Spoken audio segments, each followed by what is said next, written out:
ॐ ज्ञानतिमिरान्धस्य ज्ञानाञ्जनशलाकया चक्षुरुन्मिलितं येन तस्मै श्रीगुरुवे नमः।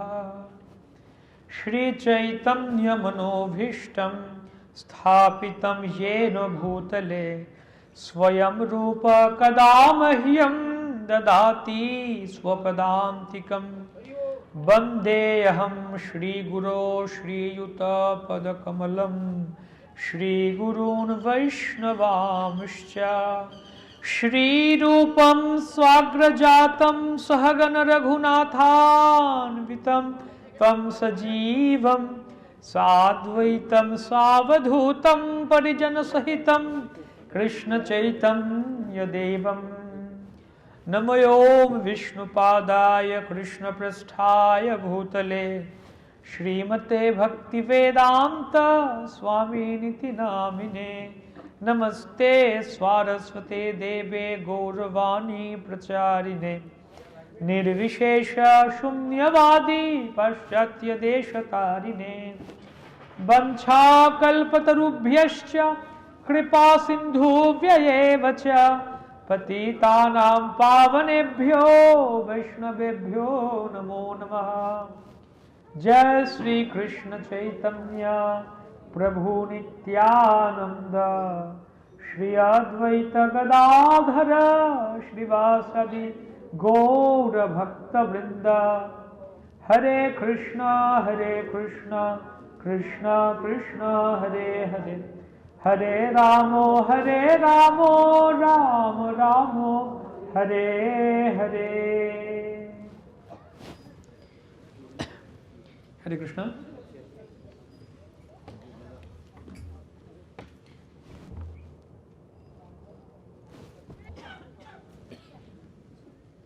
তো সকলকে আমরা স্বাগতম জানাচ্ছি আমাদের আজকের এই হরিকথায় সৎসঙ্গে শ্রী শ্রী গোপাল জিউর সম্মুখে। তো আমরা প্রথমে কিছু কথা বলি শুরু করার আগে, যে আমরা যেমন শুরুতে বলছিলাম হরিনাম করলাম, হাততালি দিয়ে মুখ দিয়ে আমরা কীর্তন করলাম। তো ভগবান আমাদের হাত দিয়েছেন ভগবানের সেবা করা, হাততালি দিয়ে কীর্তন করা, মুখ দিয়ে তার কথা উচ্চারণ করা, আর কান দিয়ে তার কথা শ্রবণ করা, ভগবানের কথা শ্রবণ করা। শ্রীমদ্ ভাগবতে দ্বিতীয় স্কন্ধে বর্ণনা করা হচ্ছে। শ্রীমদ্ ভাগবত দ্বিতীয় স্কন্ধে সুখদেব গোস্বামী তিনি বর্ণনা করছেন যে ব্যক্তি তার কান দিয়ে ভগবানের কথা না শুনবে, তার কানটা হচ্ছে কিসের মতো? সাপের গর্তের মতো। সাপের গর্তের মধ্যে সাপ থাকে, ভয়ঙ্কর নাকি? সাপের গর্ত। আর যে ব্যক্তি তার জিহ্বা দিয়ে ভগবানের কথা উচ্চারণ না করবে, তার জিহ্বাটা হচ্ছে ব্যাঙের জিহ্বার মতো। ব্যাঙের জিহ্বা কেন? বর্ষাকালে ব্যাঙ ডাকে, ঘ্যাং ঘ্যাং ঘ্যাং ঘ্যাং ঘ্যাং ঘ্যাং ডাকছে। কেন ডাকছে? ব্যাঙ ডাকতে সে ইন্দ্রিয় তৃপ্তি করার জন্য। আসলে বর্ষাকাল যখন হয়, বৃষ্টি যখন হয়, পুরুষ ব্যাঙ সে ঘ্যাং ঘ্যাং করে, সে স্ত্রী ব্যাঙকে আকৃষ্ট করতে চায়। হ্যাঁ, কিন্তু কে আকৃষ্ট হয়ে যায় মাঝখান থেকে? সাপ। মনে করছে হ্যাঁ এখানে একটা ব্যাঙ আছে, আজকে আমি মহা ফিস্ট করব, মহা আনন্দে।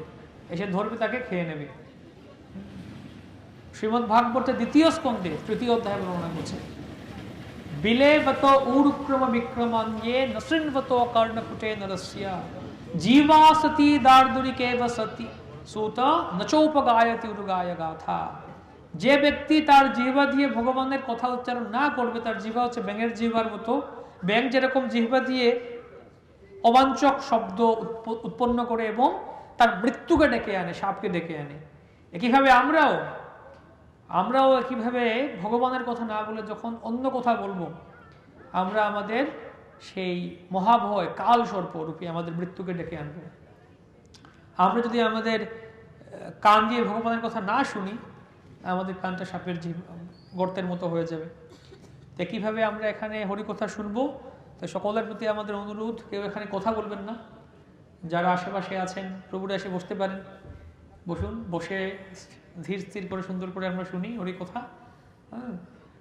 গোপালের সামনে। কেননা আমরা অনেক সময় অনেক কিছু করছি, জীবনের এত বছর কাটিয়ে এসেছি, বছরে 365 দিন এত এত কাজ করি, আমরা ব্যস্ত থাকি। বছরে একটা দিন একটু সময় বসি, এখানে একটু শুনি, হরি কথা শুনি, দোষ কিসে এখানে নাকি? বছরে একটা দিন ভগবানকে দেওয়া উচিত। যেহেতু সুযোগ আমাদের সামনে এসছে, আর বিশেষ করে আপনারা অত্যন্ত সৌভাগ্যবান, মহাভাগ্যবান, এখানে গোপালদেব আছেন, এত বছর ধরে তিনি আছেন। এটা সহজ কথা না, এটা সহজ কোনো ব্যাপার না। এত বছর ধরে তিনি এখানে সেবিত হচ্ছেন, পূজিত হচ্ছেন, আপনাদের সেবা গ্রহণ করছেন। এবং আমি শুনলাম এখানে আমাদের কৃষ্ণকৃপার শ্রীমূর্তি শিল অভয় চরণারবিন্দ ভক্তিবেদান্ত স্বামী প্রভুপাদ তিনিও এখানে পদার্পণ করেছিলেন। বিশেষ পুণ্যস্থান এটা। আপনারা অত্যন্ত পুণ্যবান, সকলে ভাগ্যবান, ভাগ্যবতী। তাই আমরা মনোযোগ দিয়ে এটা শ্রবণ করি। তো আমি ভাবছিলাম, যেহেতু এখানে আমরা গোপালের স্থানে আছি, গোপালের কিছু লীলা শুনবো। শ্রী চৈতন্য চরিতামৃতে গোপালের লীলা বর্ণনা করা হচ্ছে। দুটা লীলা আমরা শুনবো গোপালের। একটা হচ্ছে মাধবেন্দ্র পুরীপাদের সাথে গোপালের লীলা ছিল। আরেকটা লীলা শুনবো আমরা সাক্ষী গোপাল, দোল গোপালের কথা কি বর্ণনা করা হচ্ছে, অত্যন্ত সুন্দর। আসুন, আপনারা যারা আছেন আসুন, বসতে পারেন সকলে। সবাইকে আমরা স্বাগতম জানাচ্ছি। হ্যাঁ, অনেক মাতাজিরা আসছেন, আপনারা সামনে আসতে পারেন। হ্যাঁ, সামনে এসে বসতে পারেন। বাকিরা যারা আসছেন পেছনে বসতে পারেন।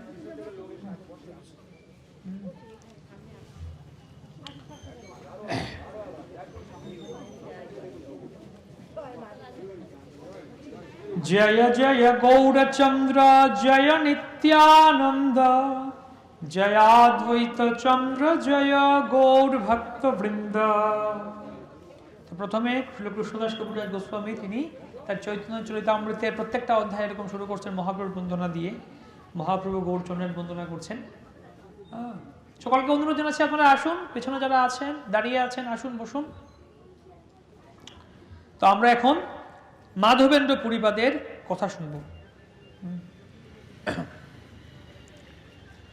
নীলাদ্রি গমন জগন্নাথ দর্শন, সার্বভৌম ভট্টাচার্য প্রভুর মিলন, এসব লীলা প্রভুর দাস বৃন্দাবন, বিস্তারি করিয়াছেন উত্তম বর্ণন। তো এই যে মহাপ্রভু নীলাচলে গিয়েছিলেন, জগন্নাথ দর্শন করেছিলেন, সার্বভৌম ভট্টাচার্যের সাথে তার সাক্ষাৎ হয়েছিল। তো বৃন্দাবন দাস ঠাকুর তার চৈতন্য ভাগবতে এই লীলাগুলি বিস্তার করে বর্ণনা করে গিয়েছেন।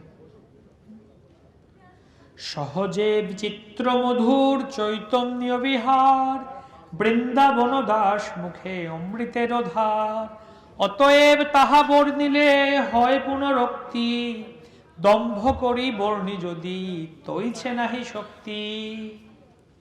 বৃন্দাবন দাস ঠাকুর মধ্যে বর্ণনা করেছেন ওখানে, চৈতন্য মঙ্গলে যাহা করিল বর্ণন, সূত্র রূপে সেই লীলা করিয়ে সূচন, তার সূত্রে আছে দেহ না কইল বর্ণন, যথা কথন চিত করি সে লীলা কথন, অতএব তার পায়ে করি নমস্কার, তার পায় অপরাধ না হোক আমার।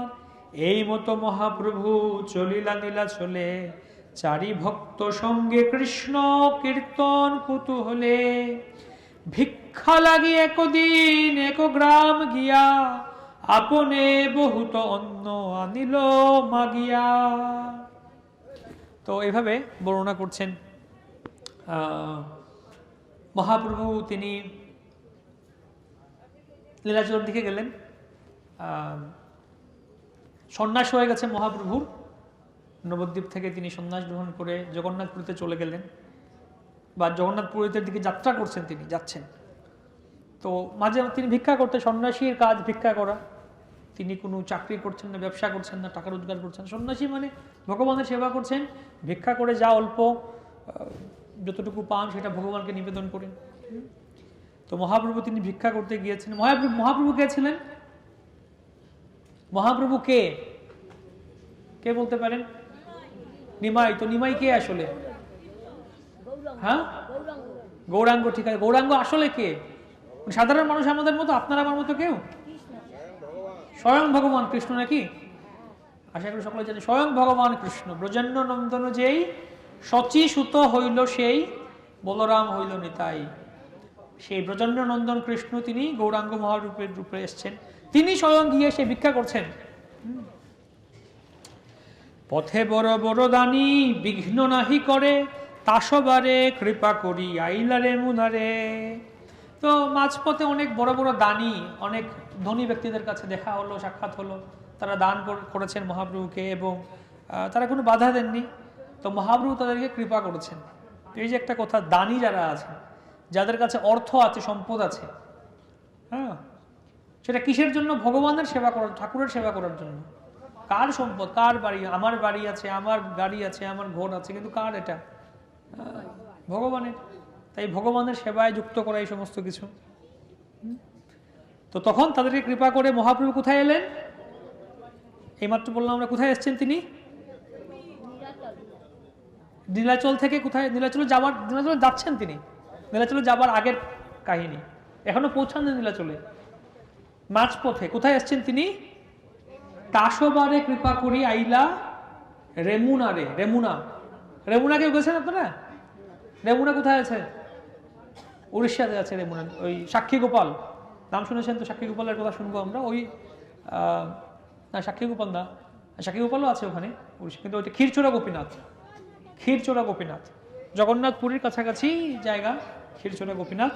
তো মহাপ্রভু ওখানে গেছেন।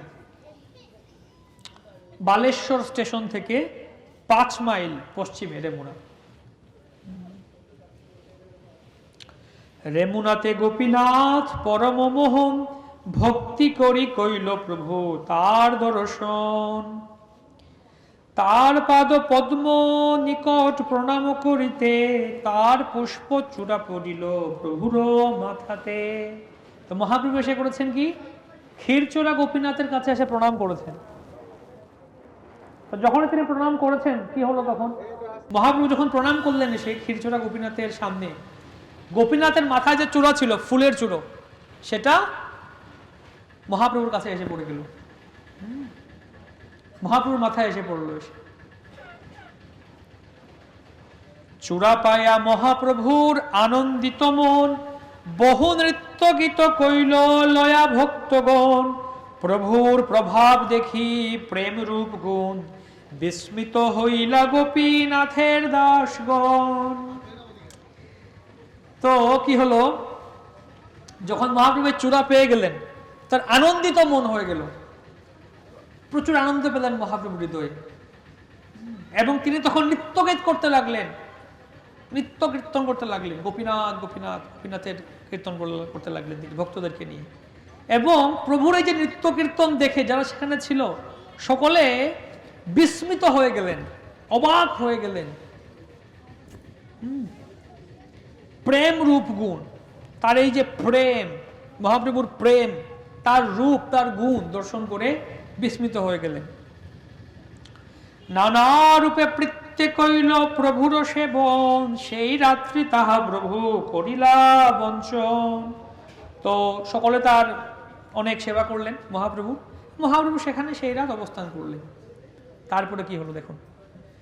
মহাপ্রসাদ ক্ষীরি লোভে রহিলা প্রভু তথা, পূর্বে ঈশ্বর পুরী তারে কহিয়াছেন কথা।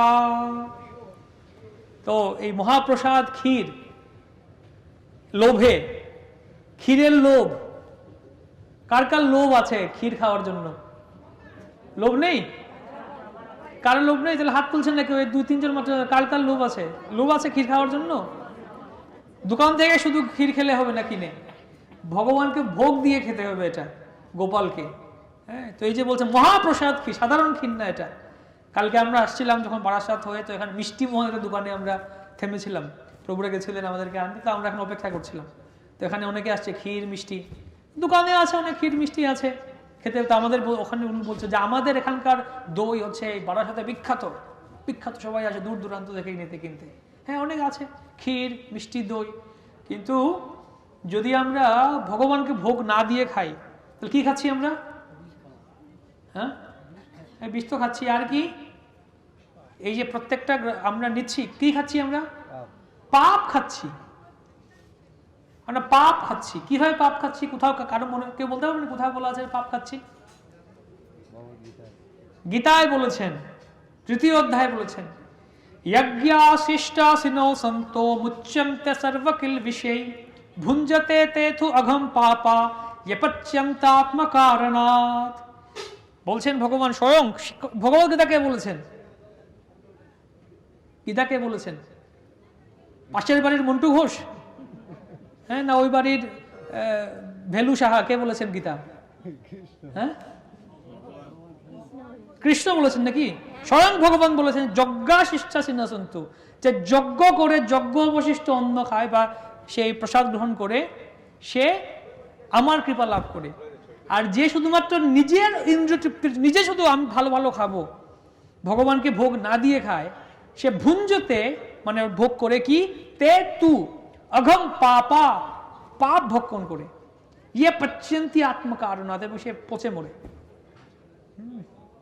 তাই আমরা যাই গ্রহণ করবো ভগবানকে ভোগ দিয়ে খাবো, ভগবানকে ভোগ নিয়ে যাই বলতে আবার এটা না, কি কি ভোগ দিতে হবে ভগবান বলেছেন, পত্রম পুষ্পম ফলম তোয়ম।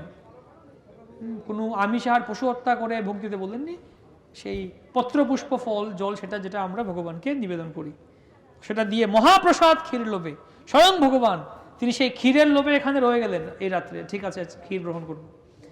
আর তখন তিনি মনে করলেন যে আগে ঈশ্বরপুরী তাকে একটা কথা বলেছিলেন। ঈশ্বরপুরী কে ছিলেন? ঈশ্বরপ্রভু কে জানেন? ঈশ্বরপুরী কে ছিলেন? মহাপ্রভুর গুরুদেব, স্বয়ং মহাপ্রভুর গুরুদেব ছিলেন ঈশ্বরপুরী। তো স্বয়ং মহাপ্রভুকে আমরা একটু আগে বললাম কে মহাপ্রভু? ভগবান। তো ভগবানের আবার গুরুদেব আছেন? ভগবানের গুরুদেব হয়? হ্যাঁ, আজ কিভাবে হয়? ভগবান তো ভগবান, তার আবার গুরুদেব মানে কি? মহাপ্রভু জগৎগুরু, তিনি সকলের গুরু, কিন্তু তিনি যখন আসেন লীলা করতে, তিনি আমাদের শিক্ষা দিচ্ছেন যে স্বয়ং তিনি গুরু গ্রহণ করেছেন নাকি? তিনি গুরু গ্রহণ করেছেন, তাহলে আমাদের তো অবশ্যই গুরুদেব গ্রহণ করা, সদ্গুরুর কৃপা লাভ করার চেষ্টা করা উচিত। তাই মহাপ্রভু স্বয়ং ভগবান তিনি গুরু গ্রহণ করে দেখিয়েছেন। তা ঈশ্বরপুরী তার গুরুদেব তাকে একবার শুনিয়েছিলেন সেই কথা। কার কথা? ক্ষীরচোরা গোপীনাথের কথা। তো আমরা গোপীনাথের কথা শুনবো আর গোপালের কথা শুনবো এখন, তারও আগে গোপালের কথা শুনবো এখন। ক্ষীরচোরা গোপীনাথ প্রসিদ্ধ তার নাম, ভক্তগণে কহে প্রভু সেই তো আখ্যান। পূর্বে মাধব পুরীর লাগি ক্ষীর কইল চুরি, অতএব নাম হইল ক্ষীরচোরা হরি। তার নামটা হচ্ছে কি? ক্ষীরচোরা গোপীনাথ। ক্ষীরচোরা গোপীনাথ, চুরি করেছেন।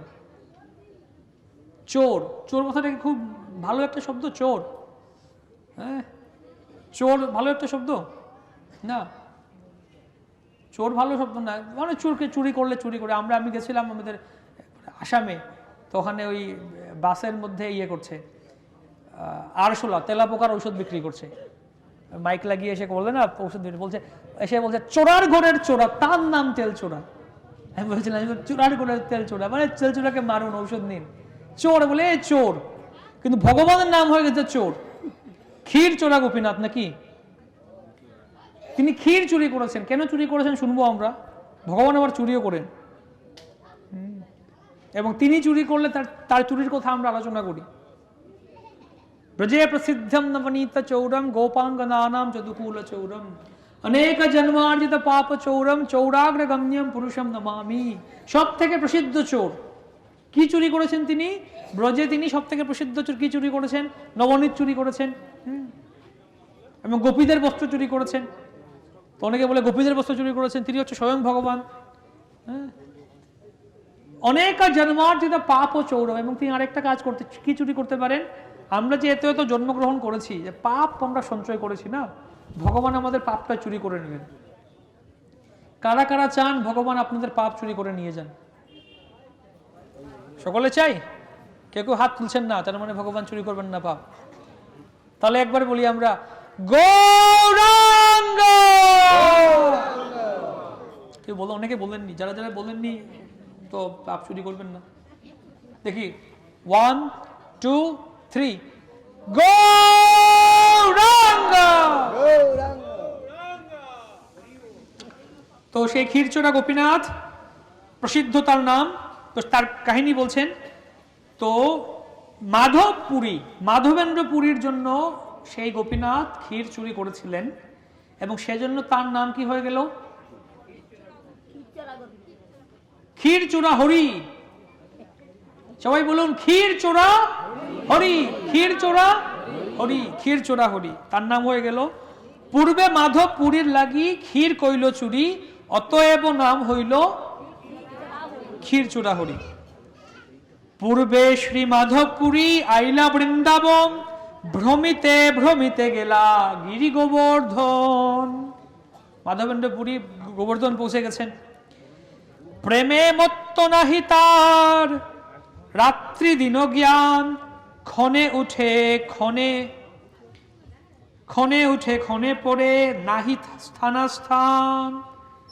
তো সেই মাধবেন্দ্র পুরী প্রেমে মত্ত, তার কোনো হিতাহিত জ্ঞান নেই, স্থান অস্থান জ্ঞান নেই, একদম তিনি সেই ক্ষণে উঠে ক্ষণে পড়ে নাহি স্থানাস্থান, কখনো তিনি উঠেন কখনো তিনি পড়েন, স্থান অস্থান কোনো বিচার নেই। শৈল পরিক্রমা করি গোবিন্দ কুণ্ডে আসি, স্নান করি বৃক্ষ তোলে আছে সন্ধ্যায় বসি। শৈল পরিক্রমা করি মানে কি? শৈল মানে কি? শৈল কথার মানে কি? সাধারণত শৈল কথার মানে কি হয়? পাথর। পাথরকে বলা হয় শৈল। শিলা আমরা বলি না শিলা, শৈল মানে পাথর। তো গোবর্ধন, গিরি গোবর্ধন, গোবর্ধন বিশাল পর্বত শিলা, শৈল, গোবর্ধন গিরি শৈল বলা হয়। সেই গিরি গোবর্ধন পরিক্রমা কারা কারা গোবর্ধনে গেছেন, বৃন্দাবনে গেছেন কারা কারা দেখি? অনেকে গেছেন। যারা যারা যাননি আপনারা বৃন্দাবনে যাওয়ার প্রয়াস করুন, গোবর্ধন দর্শন করে আসুন।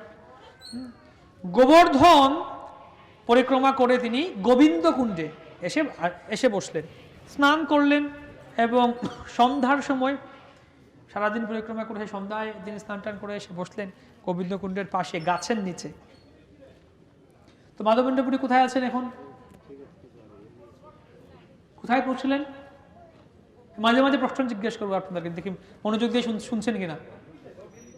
হ্যাঁ, গোবিন্দ কুণ্ডে পৌঁছে গেছেন। কিসের নিচে বসে আছেন? গাছের নিচে। কোন সময় গেছেন? সন্ধ্যাবেলায়। হ্যাঁ, তো গোবিন্দ কুণ্ডে গাছের নিচে সন্ধ্যাবেলায় বসে আছেন। গোপাল বালক এক দুগ্ধ ভাণ্ড লয়া, আসি আগে ধরি কিছু বলিল হাসিয়া। গোপাল বালক, একজন গোপাল মানে কি? রাখাল। রাখাল একটা বালক, দুধের ভাণ্ড, দুধের পাতিলের মধ্যে ভাণ্ডের মধ্যে দুধ নিয়ে এসে এলেন এবং তাকে কিছু দিলেন দুধ। আসি আগে ধরি কিছু বলিল হাসিয়া, হেসে হেসে বলতে লাগলেন, পুরিয়ে এই দুগ্ধ লইয়া করো তুমি পান, মাগি কেনে নাহি খাও কিবা করো ধ্যান।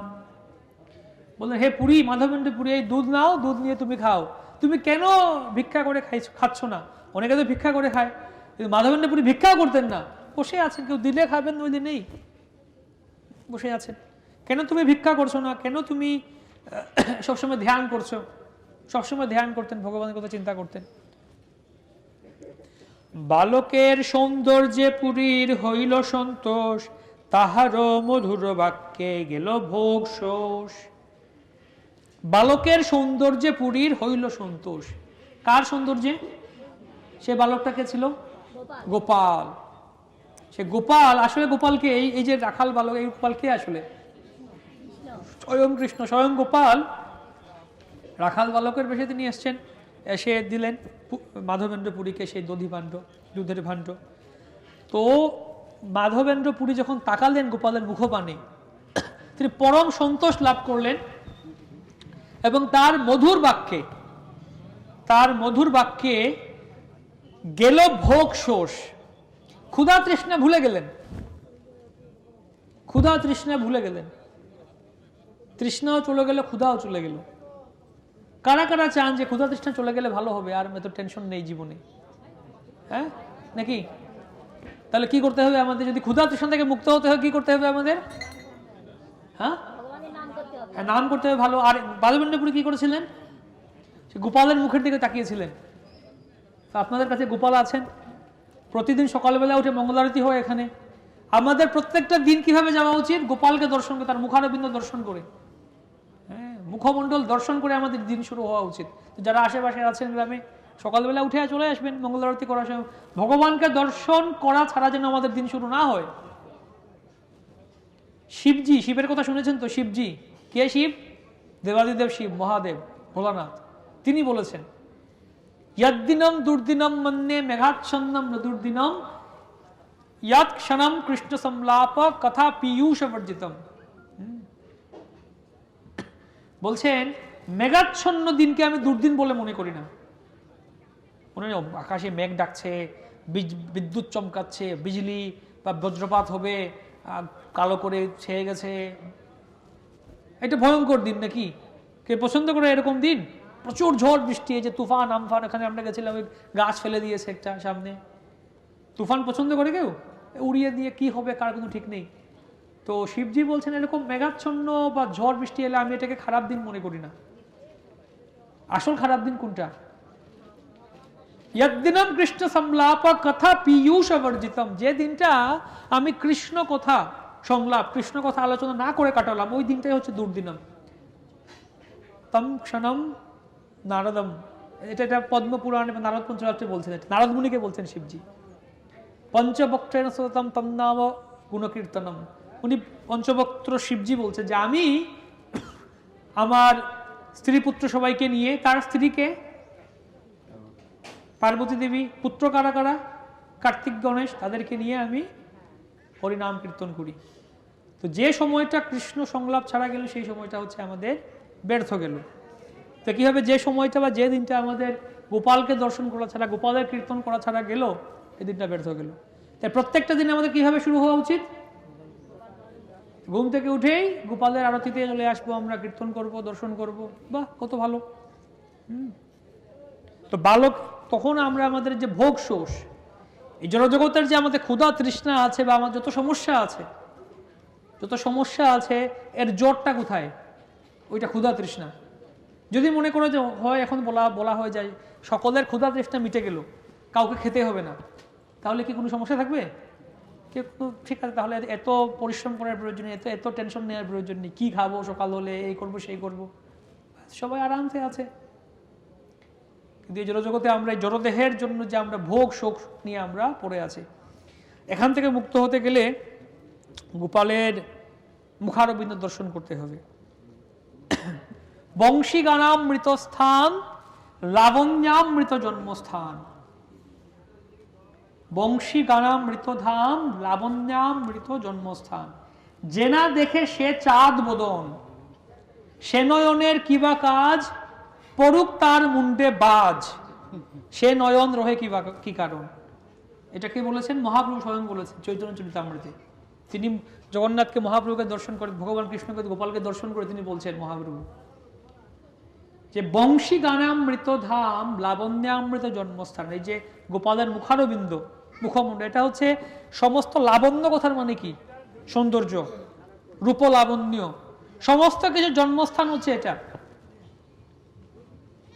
জন্মস্থান মানে যেখানে জন্ম হয়। তাই গোপালের মুখমণ্ডল থেকে সমস্ত সৌন্দর্য এই জগতের জন্ম হয়। সমস্ত সৌন্দর্যের মূল হচ্ছে গোপালের মুখারবিন্দ। বংশী গানামৃত ধাম লাবণ্যামৃত জন্মস্থান, যে না দেখে সে চাঁদ বদন, সে চাঁদ বদন, চন্দ্রবদন গোপালের সেই মুখারবিন্দ যে দর্শন করবে না, সে নয়নের কি বা কাজ, ওই চোখের কাজ কি? পড়ুক তার মুন্ডে বাজ, বাজ পড়ুক, বজ্রপাত হোক, সে হরে কৃষ্ণ হয়ে যাক। হ্যাঁ, সে নয়নের কি বা কাজ, পড়ুক তার মুন্ডে বাজ, সে নয়ন রহে কি কারণ? কি কারণে বেঁচে আছে?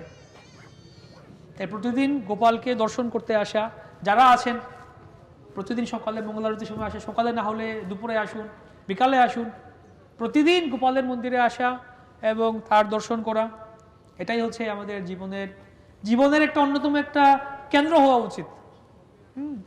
এই যে গ্রামবাসী সকলে আছেন বা এলাকাবাসী সকলে, আপনাদের মূল কেন্দ্র হচ্ছেন গোপাল। গোপালকে কেন্দ্র করে এই পুরো এলাকা সকলে, শুধু এই এলাকা না, পুরো বিশ্ব ব্রহ্মাণ্ড পরিচালিত হচ্ছে তার দ্বারা। তারপরে বলছে, পুরী কহে কে তুমি, কাহা তোমার বাস, কেমতে জানিলে আমি করি উপবাস। মাধবেন্দ্র প্রভু জিজ্ঞেস করছেন, তুমি কে, কোথেকে এসছো, তোমার জন্ম কোথায়, বা তোমার বাস কোথায় থাকো তুমি, আর তুমি কিভাবে জানলে যে আমি উপবাস করে বসে আছি এখানে, না খেয়ে আছি, তুমি কিভাবে জানলে? তিনি জিজ্ঞেস করছেন। বালক কহে গোপ আমি এই গ্রামে বসি, আমার গ্রামেতে কেহ না রহে উপবাসী। সে বালক বললেন যে আমি হচ্ছি একজন গোপ, গোয়ালা, এবং আমি এই গ্রামেই থাকি, এবং আমার গ্রামে কেউ না খেয়ে থাকে না, উপবাস করে থাকে না। এই গ্রামে কেউই না খেয়ে থাকে না।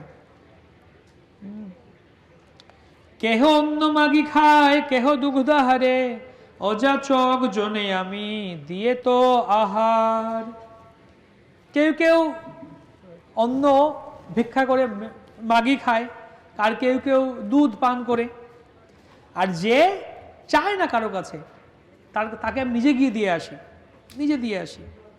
অযাচক জনে আমি দিয়ে তো আহার। জল নিতে স্ত্রীগণ তোমারে দেখি গেল, স্ত্রী সব দুগ্ধ দিয়া আমারে পাঠাইল, গোদহন করিতে চাহি শীঘ্র আমি যাব, আর বার আসি আমি এই ভাণ্ড লইব। তো বলছেন যে আমাদের গ্রামের যে মহিলারা, স্ত্রীরা যারা আছেন, মাতাজিরা, তারা এখানে জল নিতে আসেন, কুণ্ড থেকে জল নিয়ে যায় না, গোবিন্দ কুণ্ড থেকে জল নিয়ে যায় তারা সকলে। যাওয়ার সময় দেখলো যে আপনি এখানে বসে আছেন, কোনো কিছু খাচ্ছেন না, তাই তারা আমাকে দিয়ে এই দুধ পাঠিয়ে দিল আপনাকে দেওয়ার জন্য, আপনি তাড়াতাড়ি এটা নিন, খান, আর আমাকে এখন যেতে হবে, গিয়ে আমাকে গো দহন করতে হবে, সময় হয়ে গেছে, আপনি এটা নিন, আমাকে ছেড়ে দিন, আমি চলে যাচ্ছি। আর বার আসি আমি ভাণ্ড লইব, আর এই ভাণ্ড রেখে দিন আপনার কাছে, আমি পরে কখনো এসে আবার ভাণ্ডটা নিয়ে যাবো আপনার কাছ থেকে, এখন আপনি রেখে দিন আপাতত। এত বলি গেলা বালক না দেখিয়ে আর, মাধব পুরীর চিত্তে হইল চমৎকার, দুগ্ধ পান করি ভাণ্ড ধুইয়া রাখিল, বাট দেখে সে বালক পুনঃ না আইল। তো এটা বলে সে বালক চলে গেলেন তিনি। আর মাধবেন্দ্র পুরীর চিত্তে তখন তিনি বিশেষ একটা আনন্দ লাভ করলেন, চমৎকার, মানে এই দর্শন করে গোপালকে, এই বালককে দেখে একটু উৎফুল্লিত চিত্ত হয়ে গেল তার। তখন তিনি কি করলেন, তিনি তখন দুধটা পান করলেন, আর সেই ভাণ্ডটা ধুয়ে নিলেন, ধুয়ে তিনি রেখে দিলেন, অপেক্ষা করছেন কখন সেই বালক আবার আসবে, আবার দেখবেন সেই বালককে, অপেক্ষা করে বসে আছেন। এই যে অপেক্ষা, অপেক্ষা, ভগবানকে দর্শনের জন্য অপেক্ষা। তাই আমাদেরও হওয়া উচিত যে আমরা রাত্রেবেলা ঘুমাতে গেছি, কখন সকাল হবে, সকালে যাবো গোপালকে দর্শন করতে, সেই অপেক্ষা, বা কালকে আবার কখন আসবে গোপালকে দর্শন করতে, আজকে কখন যাব গোপালকে দর্শন করতে, এই অপেক্ষা, ভগবানকে দর্শন করার অপেক্ষা। বসি নাম লয় পুরী নিদ্রা নাহি হয়, শেষ রাত্রে তন্দ্রা হইল বাহ্য বৃত্তি লয়। তো মাধবেন্দ্র পুরী বসে বসে নাম জপ করছেন, এবং তার ঘুম আসছে না, চোখে না জপ, সারা রাত ধরে তিনি জপ করছেন। মোটামুটি শেষ রাত হয়ে গেল, মানে মধ্যরাত শেষ, মাঝরাত শেষ, শেষ রাত, হঠাৎ করে তার ঘুম চলে এলো, নিদ্রা চলে আসলো, তিনি একটু ঘুমিয়ে গিয়েছেন। তখন কি হলো, গোপাল স্বপ্নে চলে এলেন। স্বপ্নে দেখে সেই বালক সম্মুখে আসিয়া, এক কুঞ্জে লইয়া গেল হাতেতে ধরিয়া, কুঞ্জ দেখাইয়া কহে আমি এই কুঞ্জে রই, শীত বৃষ্টি বাতাগ্নিতে মহা দুঃখ পাই। যখন মাধবেন্দ্র পুরী ঘুমিয়ে পড়লেন, তখন স্বপ্নে এলেন গোপাল, এবং স্বপ্নে তখন দেখলেন মাধবেন্দ্র পুরী যে সেই বালক, যে বালকটা দুধ নিয়ে এসেছিল, সেই বালকটা তার স্বপ্নে এসছেন, এবং তাকে হাতে ধরে নিয়ে যাচ্ছেন। কোথায় নিয়ে গেলেন? একটা কুঞ্জের কাছে নিয়ে গেলেন, হাতে ধরে নিয়ে, এবং বললেন যে এই কুঞ্জ দেখিয়ে বললেন যে এই যে কুঞ্জটা, এই কুঞ্জে আমি এই কুঞ্জে থাকি, এবং শীতকালে, শীতের সময়, বৃষ্টির সময়, অনেক সময় প্রচণ্ড রোদ বৃষ্টি হয়, আমি প্রচুর কষ্ট পাই, এখানে মহা দুঃখ পাই। গ্রামের লোক আনিয়ামা কারো কুঞ্জ হইতে পর্বত উপরি লয়া রাখো ভালো মতে, এক মঠ করি তাহা করহ স্থাপন, বহু শীতল জলে করো শ্রীঅঙ্গ মার্জন, বহুদিন তোমার পথ করি নিরীক্ষণ, কবে আসি মাধবামা করিবে সেবন। বলছেন যে গ্রামের লোকদের নিয়ে এসো, তুমি সমস্ত গ্রামবাসীদের ডেকে পাঠাও এবং তাদেরকে ডেকে এনে আমাকে এই কুঞ্জ থেকে আমাকে বের করো এবং এই পর্বতের পাহাড়ের উপরে আমাকে স্থাপন করো, ভালো করে স্থাপন করো, এবং এক মঠ করি তাহা করহ স্থাপন, এবং একটি মঠ বানিয়ে এখানে একটা স্থাপন করো, আমাকে মন্দির বানাও, আমাকে স্থাপন করো, এবং বহু শীতল জল দ্বারা, শীতল ঠান্ডা জল, শীতল জলে করো শ্রীঅঙ্গ মার্জন, শীতল জলে আমার অঙ্গটা মার্জন করো, এতদিন আমি নিচে নিচে ছিলাম, পড়েছিলাম, আমাকে শীতল জল দ্বারা তুমি মার্জন করো। তা আমি অনেক দিন ধরে অপেক্ষা করে আছি, গোপাল বলছেন আমি অনেক দিন ধরে অপেক্ষা করে আছি যে কখন মাধব আসবে, মাধবেন্দ্রপুরীকে বলছে কখন মাধব আসবে আমাকে সেবা করবে, অপেক্ষা করে বসে আছি আমি। তো ভগবান অপেক্ষা করে থাকেন তার শুদ্ধ ভক্তের জন্য, কখন তার শুদ্ধ ভক্ত আসবে তার সেবা করবে।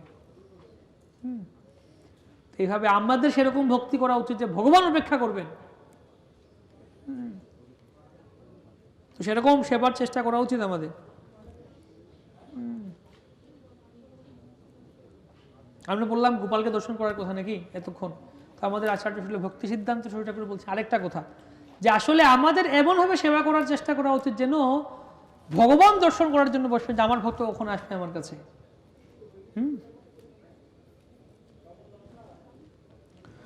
তোমার প্রেম বসে করি সেবা অঙ্গীকার, দর্শন দিয়া নিস্তারিব সকল সংসার।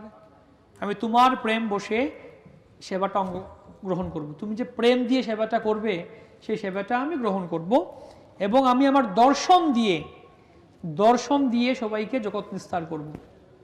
কে বলছেন এই কথা? গোপাল বলছেন তো, দর্শন দিয়ে উদ্ধার করব। সেই গোপাল এখানে দাঁড়িয়ে আছেন, বসে আছেন আমাদের কাছে, তিনি দর্শন দিয়ে উদ্ধার করতে পারেন আমাদেরকে। তারপরে বলছেন তার নাম কি বলবেন এখন। শ্রী গোপাল নাম মোর গোবর্ধনধারী, বজ্রের স্থাপিত আমি ইহা অধিকারী। আমার নামটা হচ্ছে গোপাল, আমার নাম হচ্ছে গোপাল, এবং আমাকে কে স্থাপন করেছেন? বজ্র। বজ্রকে কি জানা আছে? বজ্রকে, বজ্র হচ্ছেন বজ্রনাভ, ইনি ছিলেন কৃষ্ণের প্রপৌত্র। কৃষ্ণের পুত্র ছিলেন প্রদ্যুম্ন, নাকি প্রদ্যুম্নের পুত্র ছিলেন অনিরুদ্ধ, আর অনিরুদ্ধের পুত্র ছিলেন বজ্রনাভ। তিনি পরবর্তীতে মথুরার রাজা হন কৃষ্ণের এই ধরাধাম থেকে অন্তর্ধানের পর। তো সেই বলছেন বজ্র আমাকে স্থাপন করেছিল, বজ্রনাভের দ্বারা আমি স্থাপিত হয়েছিলাম। তারপরে বলছেন শৈল উপরি হইতে আমা কুঞ্জে লুকাইয়া, ম্লেচ্ছ ভয়ে সেবক মোর গেল পলাইয়া। তারা এই পাহাড়ের উপরে, এখানে পাহাড়ের উপর থেকে আমাকে কুঞ্জে এসে হলো কি, যে ম্লেচ্ছ যবন যারা আছে, ম্লেচ্ছ যবনেরা আক্রমণ করছিল এসে, এবং অনেক মন্দির নষ্ট করেছে, অনেক বিগ্রহ নিয়ে গিয়েছে। তাই ম্লেচ্ছ যবনের ভয়ে আমার সেবকেরা আমাকে কুঞ্জের মধ্যে লুকিয়ে দিয়েছে, লুকিয়ে চলে গেছে, পালিয়ে গেছে। তখন থেকে আমি এখানে লুকিয়ে আছি। সেই হইতে রহি আমি এই কুঞ্জস্থানে, ভালো হইল আইলা আমা কারো সাবধানে। তখন থেকে আমি এখানে লুকিয়ে আছি, আর এখন ভালো হলো তুমি এখানে এসছো, তুমি আমাকে সাবধানে এখান থেকে বের করে আনো এবং আমার সেবা করো। এত বলি সেবালোক অন্তর্ধান কইল, জাগিয়া মাধবপুরী বিচার করিল। শ্রীকৃষ্ণকে দেখিনু মুই নারী চিনিতে, এত বলি প্রেমাবেশে পড়িলা ভূমিতে। তখন মাধবেন্দ্রপুরী তার সেই বালক, তখন অর্থাৎ গোপাল তো অন্তর্ধান হয়ে গেলেন তার স্বপ্ন থেকে। মাধবেন্দ্রপুরীর স্বপ্নটা ভেঙে গেল, ঘুমটা ভেঙে গেল, তিনি উঠে দাঁড়ালেন। এখন তিনি ভাবতে লাগলেন যে হায় হায়, এটা আমি কি করলাম, আমি কৃষ্ণকে দর্শন করলাম, আমি চিনতে পারলাম না। কৃষ্ণ আমার সামনে এসেছিলেন, গোপাল আমার সামনে আমাকে দুধ দিয়ে গেলেন, আমি তাকে চিনতে পারলাম না। এই যে প্রেমাবেশে তিনি মূর্ছিত, একদম সেন্স জ্ঞান হারিয়ে ফেললেন, তিনি মূর্ছিত হয়ে গেলেন। সেই প্রেম যে আমি গোপালকে দর্শন করেছিলাম, গোপাল এসেছিলেন আমার কাছে, প্রেমাবেশে। ক্ষণেক রোদন করি কইল ধীর, আজ্ঞা পালন লাগি হইলা সুস্থির। কিছুক্ষণ তিনি কামনা করলেন যে হায় আমার দুর্ভাগ্য, আমি গোপালকে দেখতে, আমি চিনতে পারলাম না। যাই হোক, ধীর হলেন কিছুক্ষণ পর তিনি, এবং তিনি এখন গোপালের আদেশ পালন করতে হবে, সেজন্য তিনি স্থির হলেন। কিভাবে আমি গোপালের আদেশ কি ছিল? হ্যাঁ,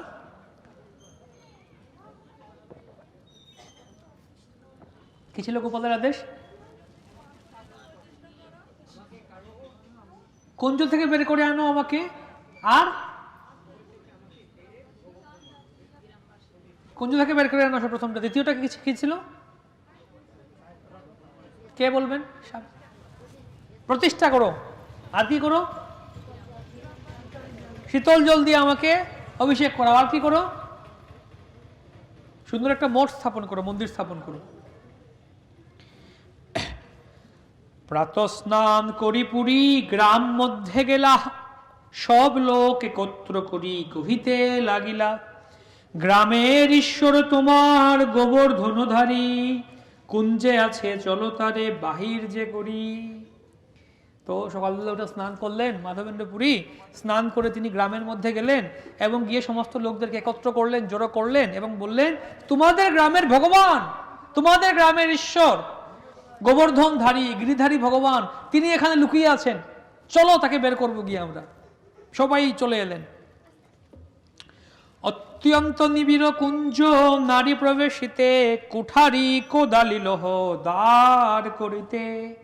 অত্যন্ত নিবিড় কুঞ্জ, অত্যন্ত নিবিড়। নিবিড় মানে কি?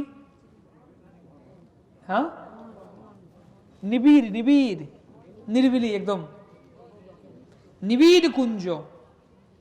হ্যাঁ, নারী প্রবেশিত, এখানে প্রবেশ করতে পারছেন না, এত গভীর, মানে এত গভীর জঙ্গল, এখানে ঢুকতেই পারছেন না, এত গাছখালে মানে ছেয়ে আছে। তখন কুঠারি কোদালি লোহ দ্বার করিতে, তিনি বললেন যে কুঠালি কোদালি, অর্থাৎ সেই অস্ত্রশস্ত্র নিলেন তিনি, কোঠালি কোদালি যা আছে, কোড়াল আছে, নিয়ে রাস্তা করার জন্য কেটে কেটে কেটে কেটে ঢুকতে হচ্ছে। এত গভীর জঙ্গল ছিল, সেই কুঞ্জটা ছিল। বলতে লাগলে যে তোমরা সবাই কোঠারি কোদালি লো নাও, নিয়ে চলো আমার কোঠারি কোদালি লোহ দ্বার করিতে। শনি লোক তার সঙ্গে চলিলা হরিষে, কুঞ্জ কাটি দ্বার করি করিলা প্রবেশে। ঠাকুর দেখিল মাটি তৃণে আচ্ছাদিত, দেখি সব লোক হইল আনন্দে বিস্মিত। তো তখন সকলে ঢুকলেন এবং সকলে তখন এই কুঠালি কুদালি নিয়ে এলেন এবং দ্বার করে রাস্তা বের করে করে কেটে কেটে ঢুকলেন ভেতরে জঙ্গলে এবং দেখলেন ঠাকুর। কোন ঠাকুর? গোপাল সেখানে লুকিয়ে আছেন, তৃণের দ্বারা ঘাস পাতায় ভেতরে লুকিয়ে আছেন তিনি। সকলে তখন আনন্দিত হলেন, আনন্দে বিস্মিত হয়ে গেলেন, অবাক হয়ে গেলেন। আসুন সকলে বসতে পারেন এসে, আসুন আসুন আসুন আসুন। আবরণ দূর করি করিল বিদিতে, মহাভারী ঠাকুর কেহ নারে জ্বালাইতে। কি হয়ে গেল এখন? সবাই তো আবরণ অর্থাৎ এই গাছপালা লতা সব ছড়ালেন। এখন সমস্যা হয়ে গেল আরেকটা, ঠাকুর খুব ভারী, খুব ভারী, উঠাতে পারছেন না কেউ। হ্যাঁ, মহাভারী ঠাকুর কেহ নাড়ে চালাইতে, অনেক ভারী ঠাকুর, কেউ নাড়াতে পারছেন না, মহাভারী ঠাকুর। মহা মহা বলিষ্ঠ লোক একত্র করিয়া, পর্বত উপরি গেল পুরী ঠাকুর লইয়া। মহা মহা বলিষ্ঠ, যারা খুব পালোয়ান আছে, খুব শক্তিশালী আছে, অনেককে নিয়ে এলেন, মহা মহা বলিষ্ঠ লোকদের নিয়ে এলেন। সকলে মিলে ধরে ঠাকুরকে, গোপালকে নিয়ে পর্বতের উপরে নিয়ে গেলেন। পাথরের সিংহাসনে ঠাকুর বসাইল, বড় এক পাথর পৃষ্ঠে অবলম্ব দিল। গ্রামের ব্রাহ্মণ সব নবঘট লইয়া গোবিন্দ কুণ্ডের জল আনিল ছানিয়া।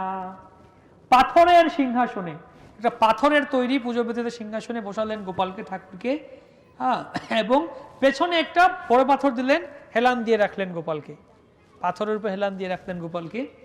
এবং গ্রামের সমস্ত ব্রাহ্মণ যারা ছিলেন, ব্রাহ্মণেরা সব নতুন ঘট, মাটির ঘট নিয়ে গোবিন্দ কুণ্ড থেকে জল নিয়ে এলেন, গোবিন্দ কুণ্ড থেকে জল উঠিয়ে উঠিয়ে নিয়ে এলেন। নবশত ঘট জল কইল উপনীত, নানা বাদ্য ভেরি বাজে স্ত্রীগণ গায় গীত। নবশত ঘট করতে পারেন।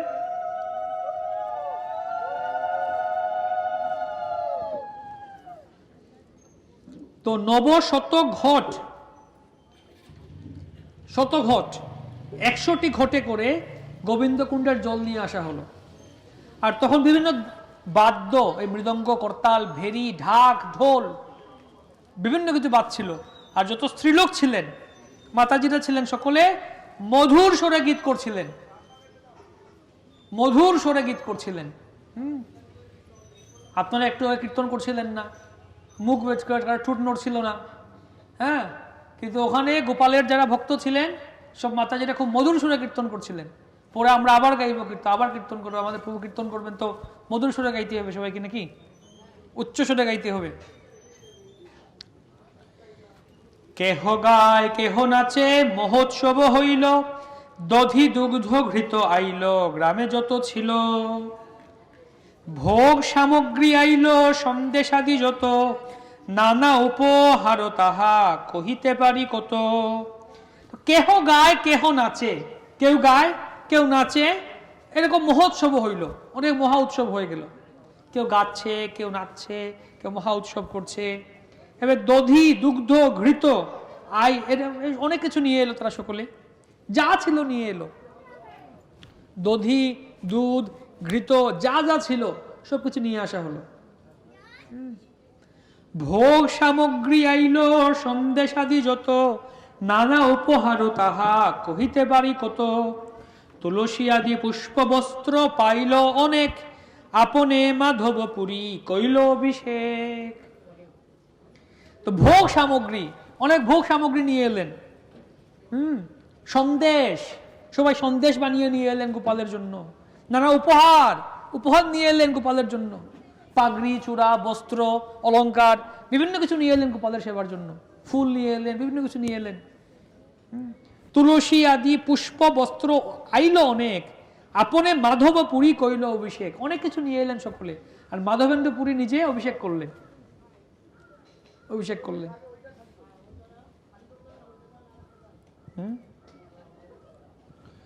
অমঙ্গলা দূর করি করাইল স্নান, বহু তৈল দিয়া কইল শ্রীঅঙ্গ চিক্কন।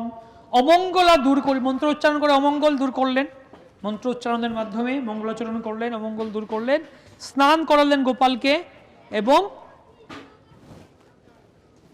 বহু তৈল দিয়া কইল শ্রীঅঙ্গ চিক্কন। তৈল দিয়ে তার শ্রীঅঙ্গ অত্যন্ত সুন্দর করে মর্দন করা হলো, মাসাজ করা হলো সুন্দর করে তেল দিয়ে গোপালকে। পঞ্চগব্য পঞ্চামৃতে স্নান করাইয়া মহা স্নান করাইল শতঘট দিয়া। কি কি দিয়ে স্নান করালেন? পঞ্চগব্য আর পঞ্চ অমৃত। দেখি কার কার মনে আছে কটা ঘটে এনেছিলেন জল গোবিন্দকুণ্ড থেকে? 100টা ঘটে নিয়ে এসেছিলেন। মাধবেন্দ্র পুরী তিনি কোথায়, কোন কুণ্ডের পাড়ে বসেছিলেন? হ্যাঁ, গোবিন্দ কুণ্ডের পাড়ে বসেছিলেন। কোথায় বসেছিলেন? গাছের নিচে। কোন সময় বসেছিলেন? সন্ধ্যাবেলায়। হ্যাঁ। পঞ্চগব্য হচ্ছে কি? পঞ্চগব্য হচ্ছে দুধ, দই, ঘি, গোমূত্র আর গোময়, পঞ্চগব্য। আর পঞ্চামৃত হচ্ছে কি? দই, দুধ, ঘি, মধু, চিনি। যে আমাদের চরণামৃত বানানো হয় পঞ্চামৃত দিয়ে। দুধ, দই, ঘি, মধু, চিনি। আর পঞ্চগব্য হচ্ছে দুধ, দই, ঘি, গোমূত্র আর গোময়। এই সমস্ত কিছু কোত্থেকে এসছে? গাভী থেকে এসছে, গোমাতা। এর জন্য গোমাতা হচ্ছে অত্যন্ত পবিত্র, গোমাতার সেবা করা উচিত। কিন্তু আজকাল লোকেরা তো গোমাতার সেবা করছে না, সে গো বিক্রি করে দিয়েছে, আর সেখানে হত্যা করা হচ্ছে, মহাঘোর পাপ হচ্ছে। আমাদেরও লোকেরা যারা আছে গাভী পালন করছে, দুধ দিচ্ছে, আর যখন একটু বৃদ্ধ হয়েছে বিক্রি করে দাও, বিক্রি করে দিলাম, ব্যাস নিয়ে মেরে দিল। তাই এটা খুব অত্যন্ত দুঃখজনক ব্যাপার। এই জন্য বলছে সবকিছু প্রভুপাদ তাৎপর্যে লিখছেন এখানে, এই সব কয়টি দ্রব্যই আসছে গাভী থেকে। তাই আমরা সহজেই অনুমান করতে পারি যে গাভী কত গুরুত্বপূর্ণ। কেননা শ্রীবিগ্রহের স্নান করবার জন্য গোমূত্র গোময় প্রয়োজন হয়। আপনাদের কাদের কাদের বাড়িতে গাভী আছে? মাত্র 2-3 জন, কয়েকজন মাত্র, তাই ভাই, যাই হোক। তো আপনাদের যারা গাভী আছে, আশেপাশে আছেন, গোপালের সেবার জন্য নিয়ে আসতে পারে, এবং গোপালের জন্য থাকা উচিত, গোপালের নিজস্ব গাভী থাকা উচিত। তো সেবা করা উচিত ভক্তরা সবাই মিলে, এবং গোপালকে প্রতিদিন যে পঞ্চগব্য পঞ্চামৃত দিয়ে সেবা করা উচিত। দুধ, দই, ঘি, গোমূত্র, গোময়। আপনারা আপনার বাড়িতে দই বানিয়ে বা ঘি বানিয়ে নিয়ে আসতে পারেন গোপালের সেবার জন্য। এগুলি নিয়ে করা হচ্ছে, সেবা করা হচ্ছে। পুনঃ তৈল দিয়া কইল শ্রীঅঙ্গ চিক্কন, শঙ্খ গন্ধ দোকে কইল স্নান সমাধান। আবার এরকম গন্ধ, শঙ্খ, এই সমস্ত কিছু অর্পণ করা হলো। শ্রীঅঙ্গ মার্জন করা হলো, বস্ত্র পরানো হলো, চন্দন, তুলসী, পুষ্পমালা সব দেয়া হলো। শ্রীঅঙ্গ মার্জন করি বস্ত্র পরাইল, চন্দন তুলসী পুষ্পমালা অঙ্গে দিল, ধূপ দীপ করি নানা ভোগ লাগাইল, দধি দুগ্ধ সন্দেশাদি যত কিছু আইল, সুবাসিত জল নব পাত্রে সমর্পিল, আচমন দিয়া সে তাম্বুল নিবেদিল, আরত্রিক করি কইল বহুত স্তবন, দণ্ডবোধ করি কইল আত্মসমর্পণ। এই সমস্ত কিছু নিয়ে এলেন গোপালের জন্য, চন্দন, তুলসী, পুষ্পমালা, ধূপ, দীপ, দধি, দুগ্ধ, সন্দেশ সমস্ত কিছু ভোগ দিলেন।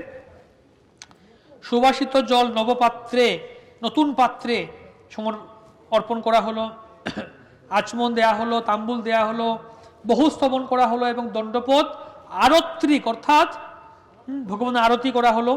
তারপর সকলে মিলে অনেক স্তব স্তুতি করলেন, মাধবেন্দ্রপুরী বিশেষ করে। আর গ্রামবাসীরা কি করলেন বলছেন, গ্রামের যতেক তণ্ডুল দালি গোধূম চূর্ণ, সকল আনিয়া দিল পর্বত হইল পূর্ণ। যারা গ্রামবাসী ছিলেন তারা যত তণ্ডুল, তণ্ডুল মানে কি? চাল, দালি, তণ্ডুল দালি, দালি মানে ডাল, তণ্ডুল দালি, গোধূম, গোধূম মানে গোধূম চূর্ণ মানে কি জানেন? গোধূম চূর্ণ মানে কি? আটা, আটা। তণ্ডুল, গ্রামেরও যতেক তণ্ডুল দালি গোধূম চূর্ণ, সকল আনিয়া দিল পর্বত হইল পূর্ণ। মানে গ্রামে যত ছিল, যত চাল ছিল, ডাল ছিল, আটা ছিল, নিয়ে আসলো এবং একদম পর্বত পূর্ণ হয়ে গেল। যা আছে গোপালের সেবার জন্য নাকি, পর্বত হইল পূর্ণ। কুম্ভকার ঘরে ছিল যে মৃদ ভাজন, সব আনাইল প্রাতে চড়িল রন্ধন। কুম্ভকার মানে কুমোর যারা আছে, মাটির পাত্র তৈরি করে যারা, তাদের বাড়িতে যত মাটির পাত্র ছিল, ঘটি বাটি যা ছিল, ঘট সব নিয়ে আসা হলো, একদম খালি হয়ে গিয়েছে, খালি করে নিয়ে আসলো। এবং সকল এটা বড় বড় চুলা বানানো হলো, এবং রান্না করা শুরু করা হলো গোপালের জন্য। সব আনাইল প্রাতে চড়িল রন্ধন, দশ বিপ্র অন্ন রান্ধি করে এক স্তূপ, জনা 5 রান্ধে ব্যঞ্জন আদি নানা সুপ। 10 বিপ্র, 10 জন ব্রাহ্মণ, কয়জন? 10 জন ব্রাহ্মণ অন্ন রান্না করলেন, আর 5 জন ব্রাহ্মণ তারা বিভিন্ন প্রকার ব্যঞ্জন রান্না করছেন। কয়জন ব্রাহ্মণ রান্না করছেন অন্য? আর ব্যঞ্জন রান্না করছেন কয়জন? 5 জন ব্রাহ্মণ। 10 বিপ্র অন্ন রান্ধি করে এক স্তূপ, স্তূপ করে করে রাখছেন। আর এদিকে জনা 5 রান্ধে ব্যঞ্জনাদি নানা সুপ, বিভিন্ন কিছু তারা তৈরি করছেন। বন্য শাক ফলমূলে বিবিধ ব্যঞ্জন, কেহ বরা বড়ি করি করে বিপ্রগণ। বন্য শাক, বিভিন্ন বন থেকে সংগ্রহ করে আনা বিভিন্ন ধরনের শাক সবজি ফল মূল দিয়ে বিভিন্ন ব্যঞ্জন রান্না করা হলো। কেউ বড়া বড়ি করি রান্না করলেন, কেহ বড়া বড়ি করি করে বিপ্রগণ।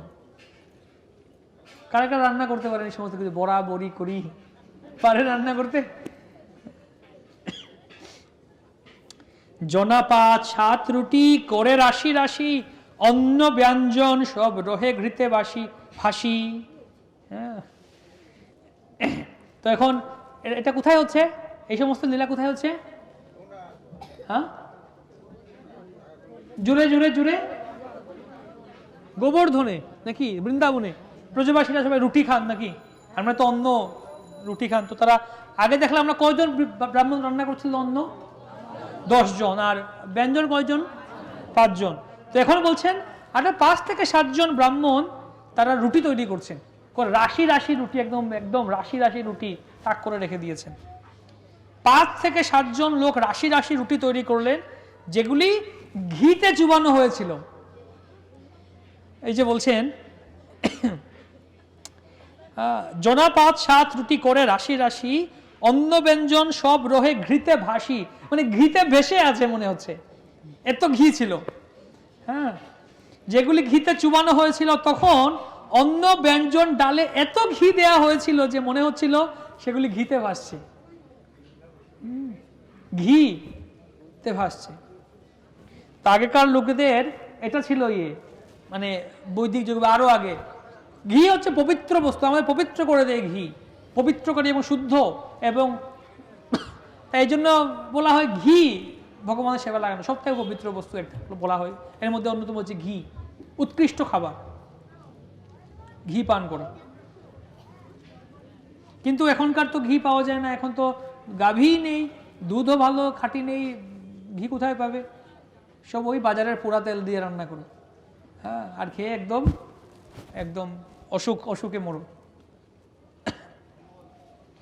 নববস্ত্র পাতিতাহে পলাশের পাত, রান্ধি রান্ধি তার উপর রাশি কইল ভাত। নতুন কাপড়ের উপর, নতুন কাপড় পেতে পলাশ পাতা পেতেছেন, নতুন কাপড় রেখে পলাশ ফুলের পাতা। দেখেছেন এই পলাশ ফুলের পাতা? পলাশ ফুলের পাতা দেখেছেন কেউ এখানে? কেউ দেখেননি, আমিও দেখিনি। যাই হোক, পলাশের পাতা হয়তো বড় হবে, বড় পাতা হবে। হ্যাঁ, দেখেছেন আপনি? ছোট থাকে নাকি? পান পাতার মতো ছোট ছোট ছোট থাকে। আচ্ছা, পলাশ ফুলের পাতা। তো এরকম নতুন কাপড় পেতে মেলে, ওটার উপরে পলাশ ফুলের পাতা, পলাশের পাতা পেতে তার উপর স্তূপাকারে অন্ন সাজানো হয়েছে, একদম বড় পর্বত করে অন্ন সাজানো হয়েছে। তার পাশে রুটি রাশির পর্বত হইল, সুপাদি ব্যঞ্জন ভাণ্ড চৌদিকে ধরিল। অন্যের স্তূপের পাশে, সে অন্যের যে স্তূপ করা হয়েছে না, সে স্তূপের পাশে পর্বত আকারে আবার রাশি রাশি রুটিও রাখা হয়েছে, অন্ন রুটি, আর চারপাশে বিভিন্ন পাত্রে সুপ ব্যঞ্জনাদি রাখা হয়েছে।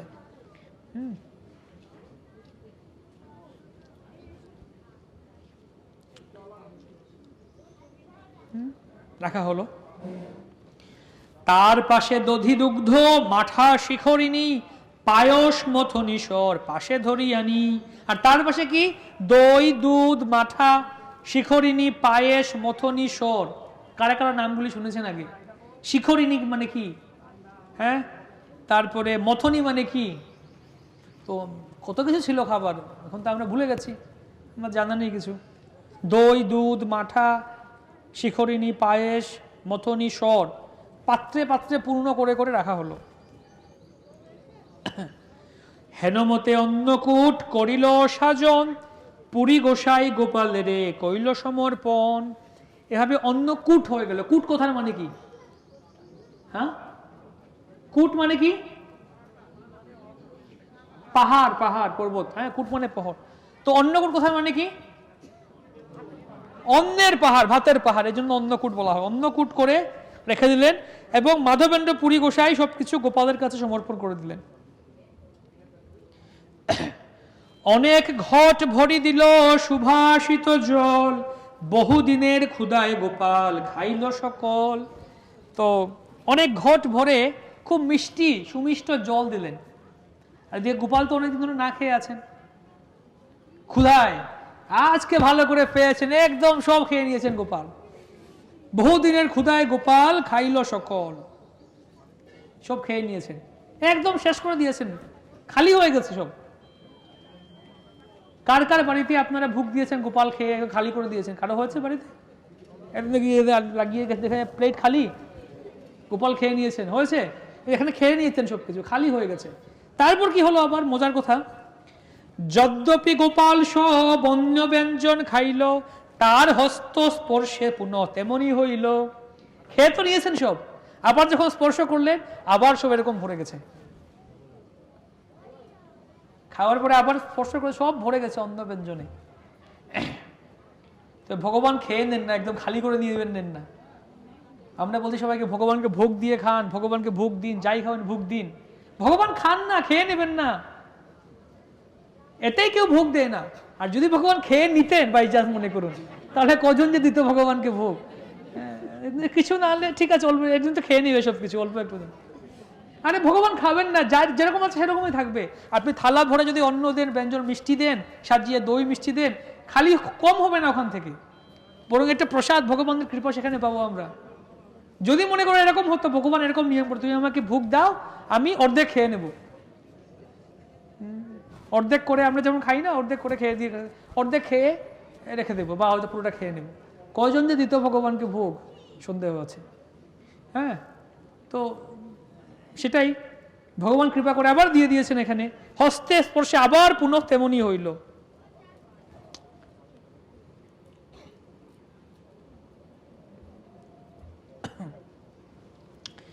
ইহা অনুভব কইল মাধব গোসাই, তার ঠাই গোপালের লোকান কিছু নাই।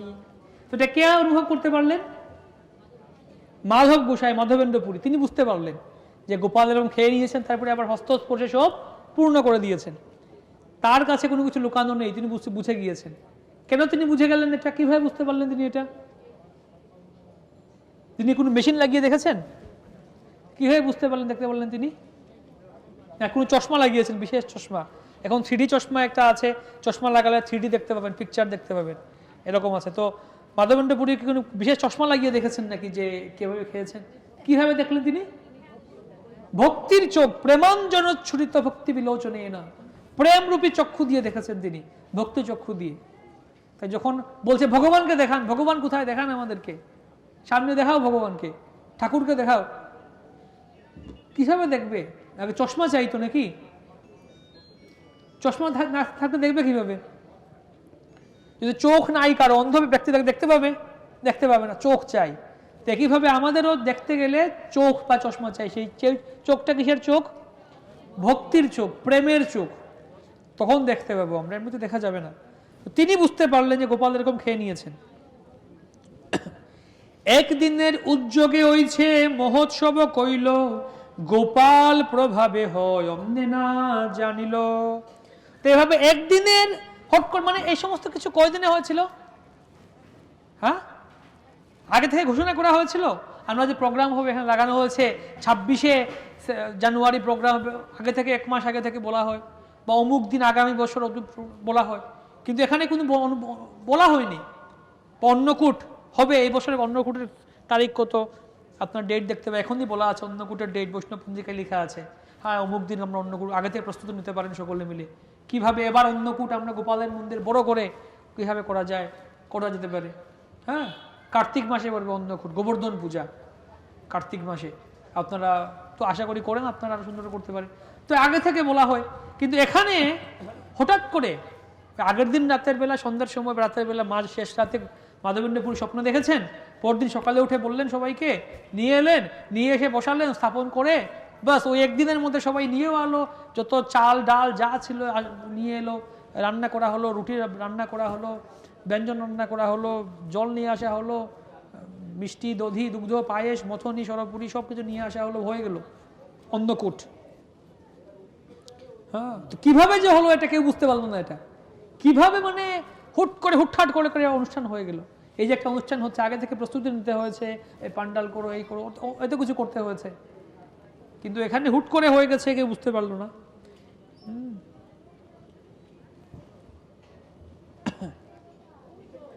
তো এটা হচ্ছে ভগবানের প্রভাব। কৃষ্ণ যেখানে আছেন সেখানে তার প্রভাবে, তার ইচ্ছায় হবে, তারই ইচ্ছায় হবে। হ্যাঁ, তো এখানে আমরা কথা বলছিলাম গতকালকে বা এরকমই, তো আমাদের প্রভুরাও বলছিলেন যে কীভাবে আমাদের মন্দিরটা একটু ডেভেলপ করা যায়, আর একটু ইয়ে করা যায়। তো এখানে দেখুন আমরা এই যে লীলা থেকে আমরা কি শিক্ষা পাই, এই যে পড়ছিলাম আমরা এতক্ষণ, এই যে লীলা পড়ছি গোপালের লীলা, এই যে কথা বললেন গোপাল প্রভাবে হয় অন্যে না জানিল, এটা কিভাবে হলো? অন্নকূট কার প্রভাবে হয়েছিল? গোপালের প্রভাবে। তা আপনাদের যে এই যে মন্দির, গোপালের মন্দির, ভক্তরা সবাই মিলে আছেন, এটা কার মন্দির? গোপালের। আর গোপাল কাদের? হ্যাঁ, সবার, বিশেষ করে আপনাদের, আপনারা যারা আছেন। মাধবেন্দ্র পুরী কি বলেছিলেন গ্রামবাসীকে, মনে আছে কারো? কি মনে বলেছিলেন? হ্যাঁ, মাধবেন্দ্র পুরী কি বলেছিলেন? গ্রামের ঈশ্বর তোমার গোবর্ধনধারী, তোমাদের গ্রামের ভগবান, তোমাদের গ্রামের ভগবান, গ্রামেরও ঈশ্বর তোমার গোবর্ধনধারী, কুঞ্জে আছে চলো তারে বাহির যে করি। তোমাদের গ্রামের ভগবান কুঞ্জে লুকিয়ে আছেন, তাকে বের করে আনতে হবে, চলো, ঢাকা পড়ে আছেন, তাকে নিয়ে আসতে হবে।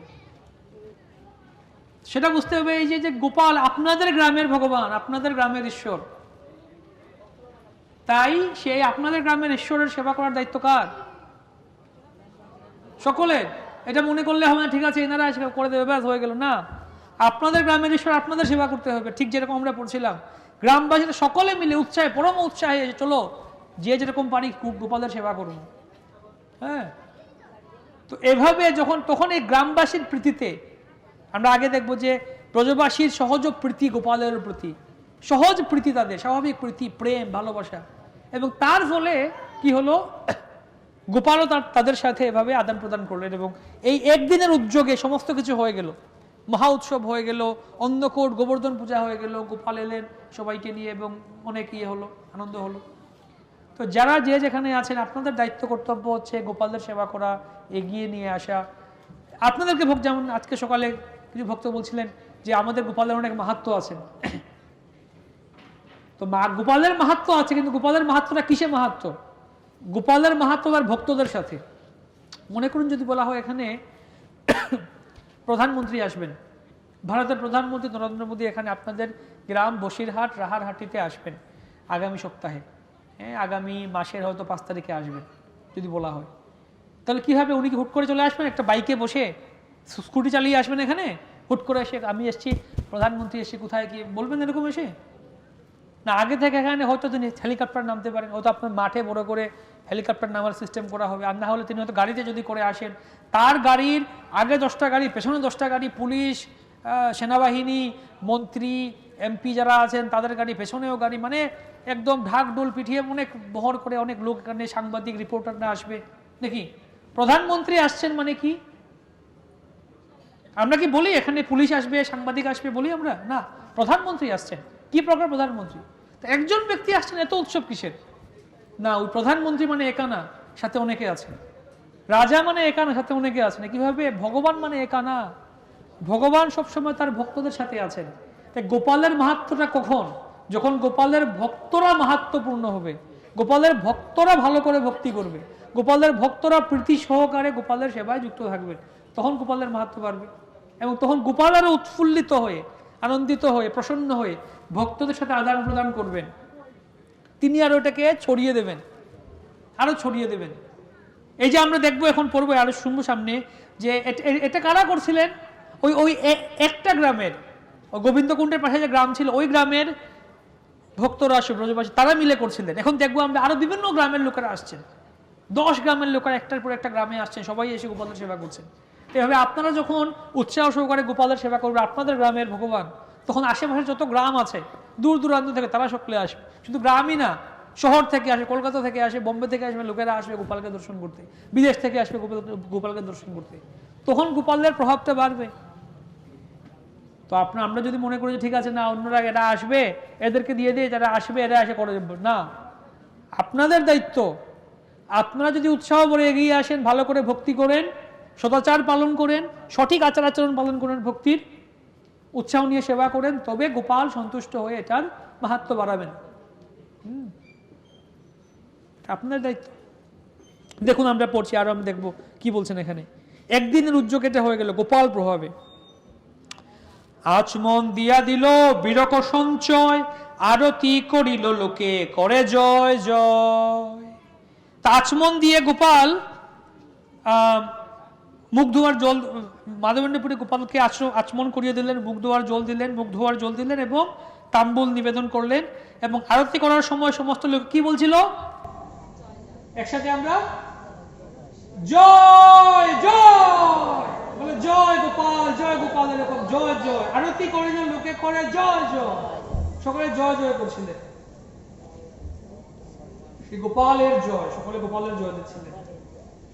সজ্জা করাইল নূতন খাট আনাইয়া, নব বস্ত্র আনিতা উপরে পাতিয়া। বিছানা বললেন তৈরি করলেন, সজ্জা বানিয়ে দিলেন গোপালকে, নতুন বস্ত্র এনে পেতে দিলেন, খাট বানিয়ে দিলেন গোপালকে।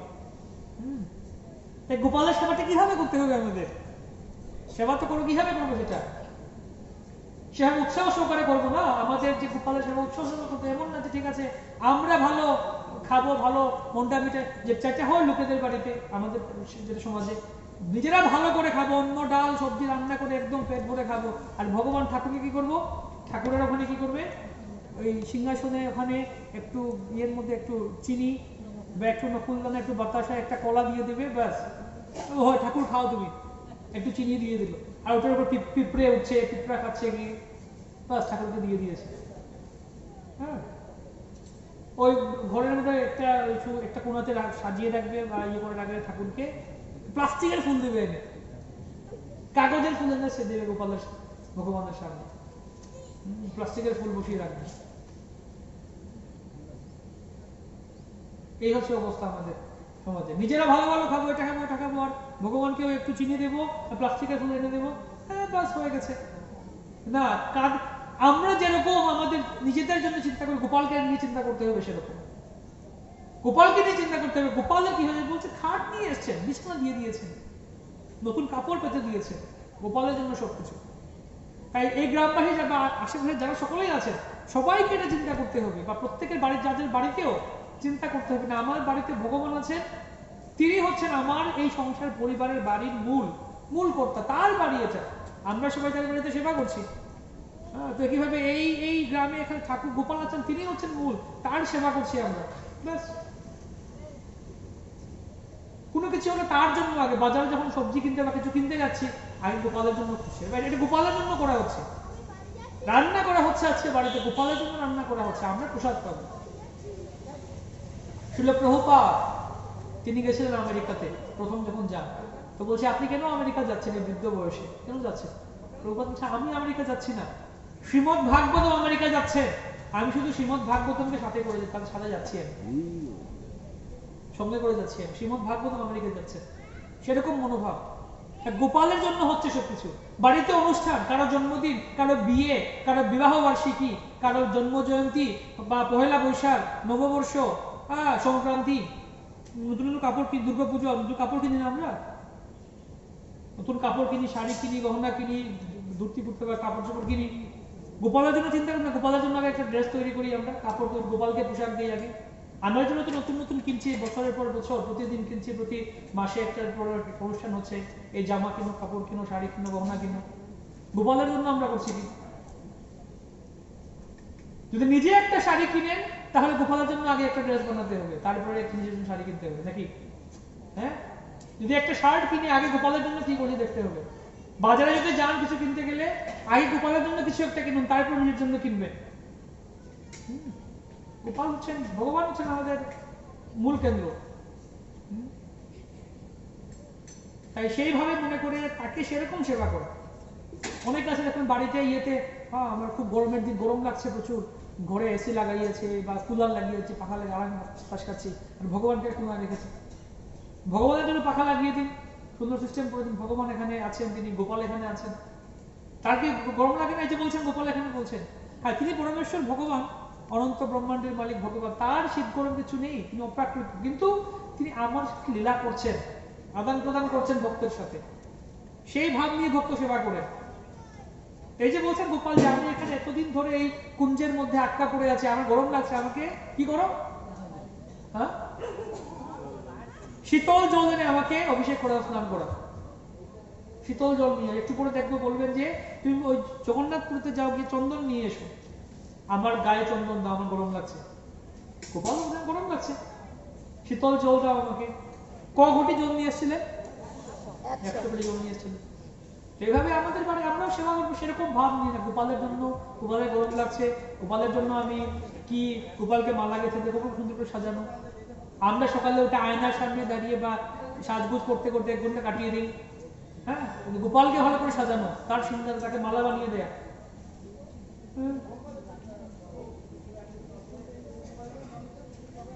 বিশেষ করে মাতাজিদের জন্য বাড়িতে আছে, গোপালের সেবাটা হচ্ছে মূল ইয়ে, ভগবানের সেবা। সাজগোজ করি না আমরা আয়নার সামনে দাঁড়িয়ে বসে, ভালো করে মার চুল আছে, এই করে বিভিন্ন কসমেটিক আছে দাও, ইয়ে করো, গোপালকে সাজাতে হবে না?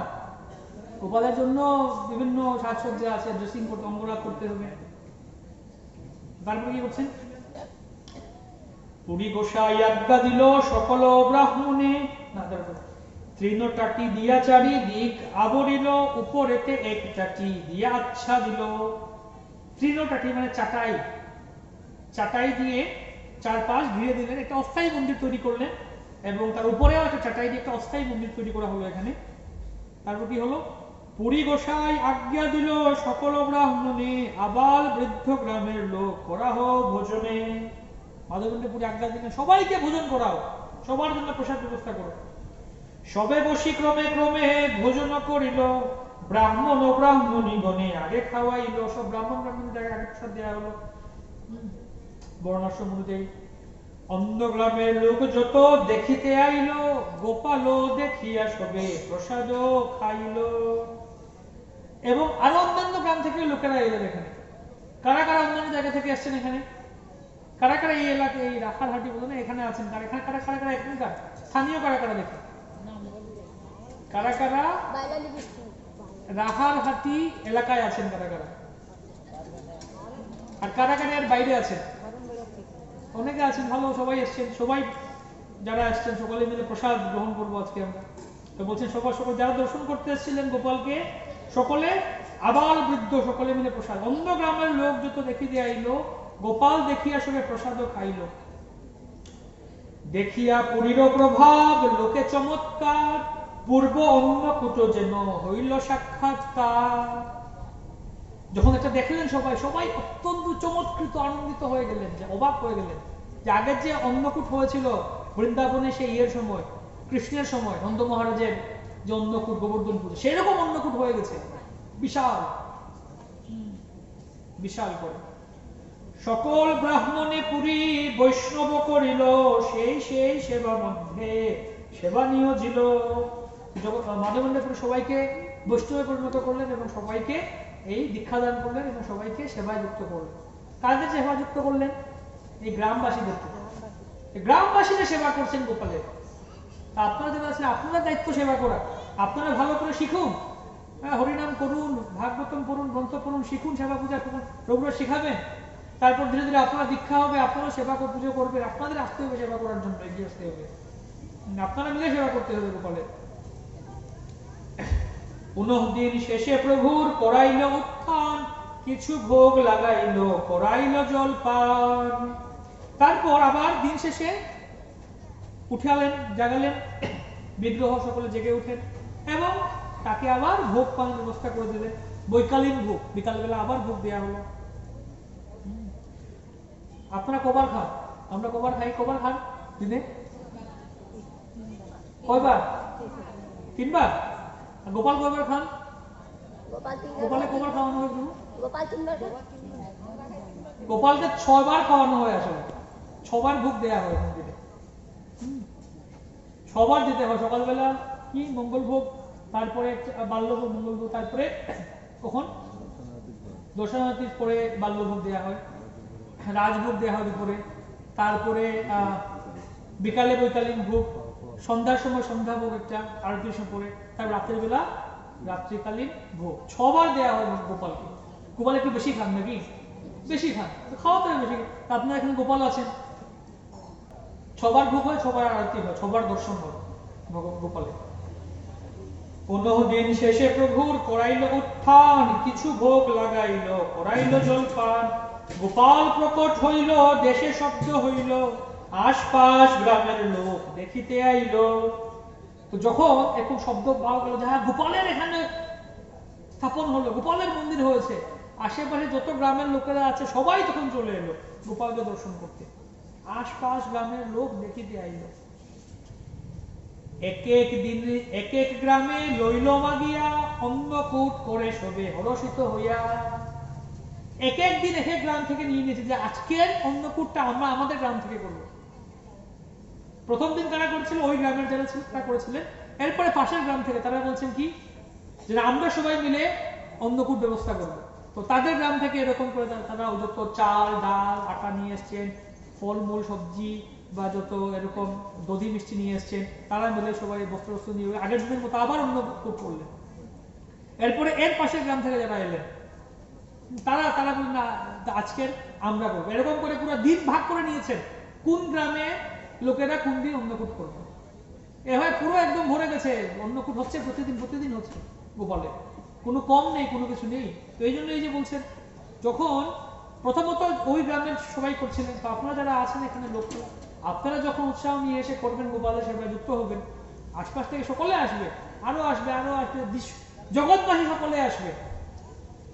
যদি আন্তর্জাতিক কৃষ্ণ ভাবনামৃত সংঘের প্রতিষ্ঠাতা শিল প্রভুপাদ এখানে আসতে পারেন, তাহলে আন্তর্জাতিক কৃষ্ণ ভাবনামৃত সংঘ আন্তর্জাতিক ভাবে সারা বিশ্ব সকলে আসতে পারে, এখানে আসবে একদিন।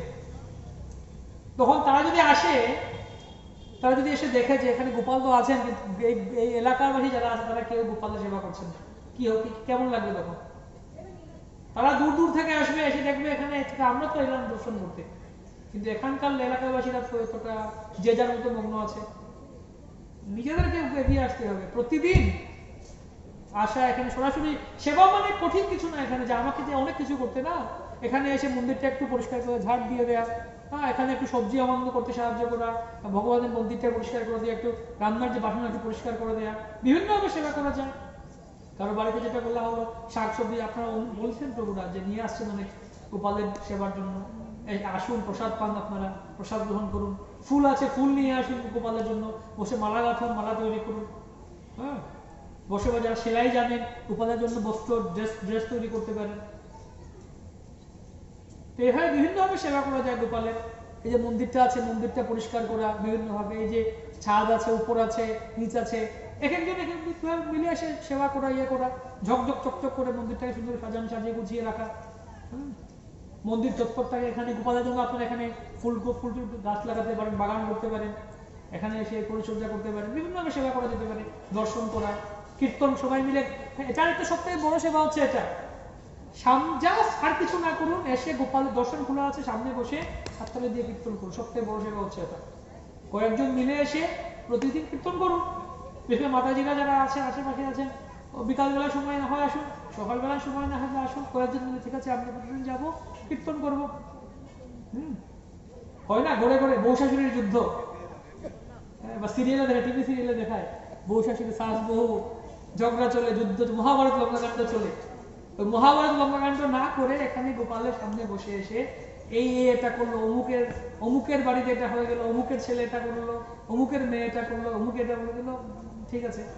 আমরা এসে আমাদের এখানে গোপালের সামনে বসে বিকেলবেলা বা সকালবেলা এসে সবাই মিলে কীর্তন করা, এই যে একটু কীর্তন করছে সবাই মিলে করছিলেন, তো এরকম কীর্তন করা প্রতিদিন, বছরে একদিনের জন্য না। হ্যাঁ, বছরে একদিন প্রোগ্রাম হলো, গেলাম একটু কাজ করে না, প্রত্যেক দিন গোপালের সেবা করা, এসে একটু কীর্তন করুন এখানে। সন্ধ্যার সময় তো সবার বাড়িতে টিভি আছে এখন নিশ্চয়ই, নাকি? বড় বড় টিভি আছে, টিভিতে সিরিয়াল, হ্যাঁ মাতাজি বলছেন সিরিয়ালের জন্য একদম। কি কি সিরিয়াল আছে, কে কে বলতে পারেন? কি কি সিরিয়াল আছে মনে আছে? সিরিয়াল কিছু এখন লজ্জায় বলবেন না। হ্যাঁ, মন্দিরে যাওয়ার আসার টাইম নেই সিরিয়ালের জন্য, এই সিরিয়াল ওই সিরিয়াল, বাংলা হিন্দি হিন্দি বিভিন্ন সিরিয়াল দেখতে দেখতে অবস্থা খারাপ। উনি বলছেন না টিভি নেই, খুব ভালো আপনার ধন্যবাদ। হ্যাঁ হরির নাম বাংলাতে বুঝতে হবে যে একটা সময় সিরিয়াল যে দেখছি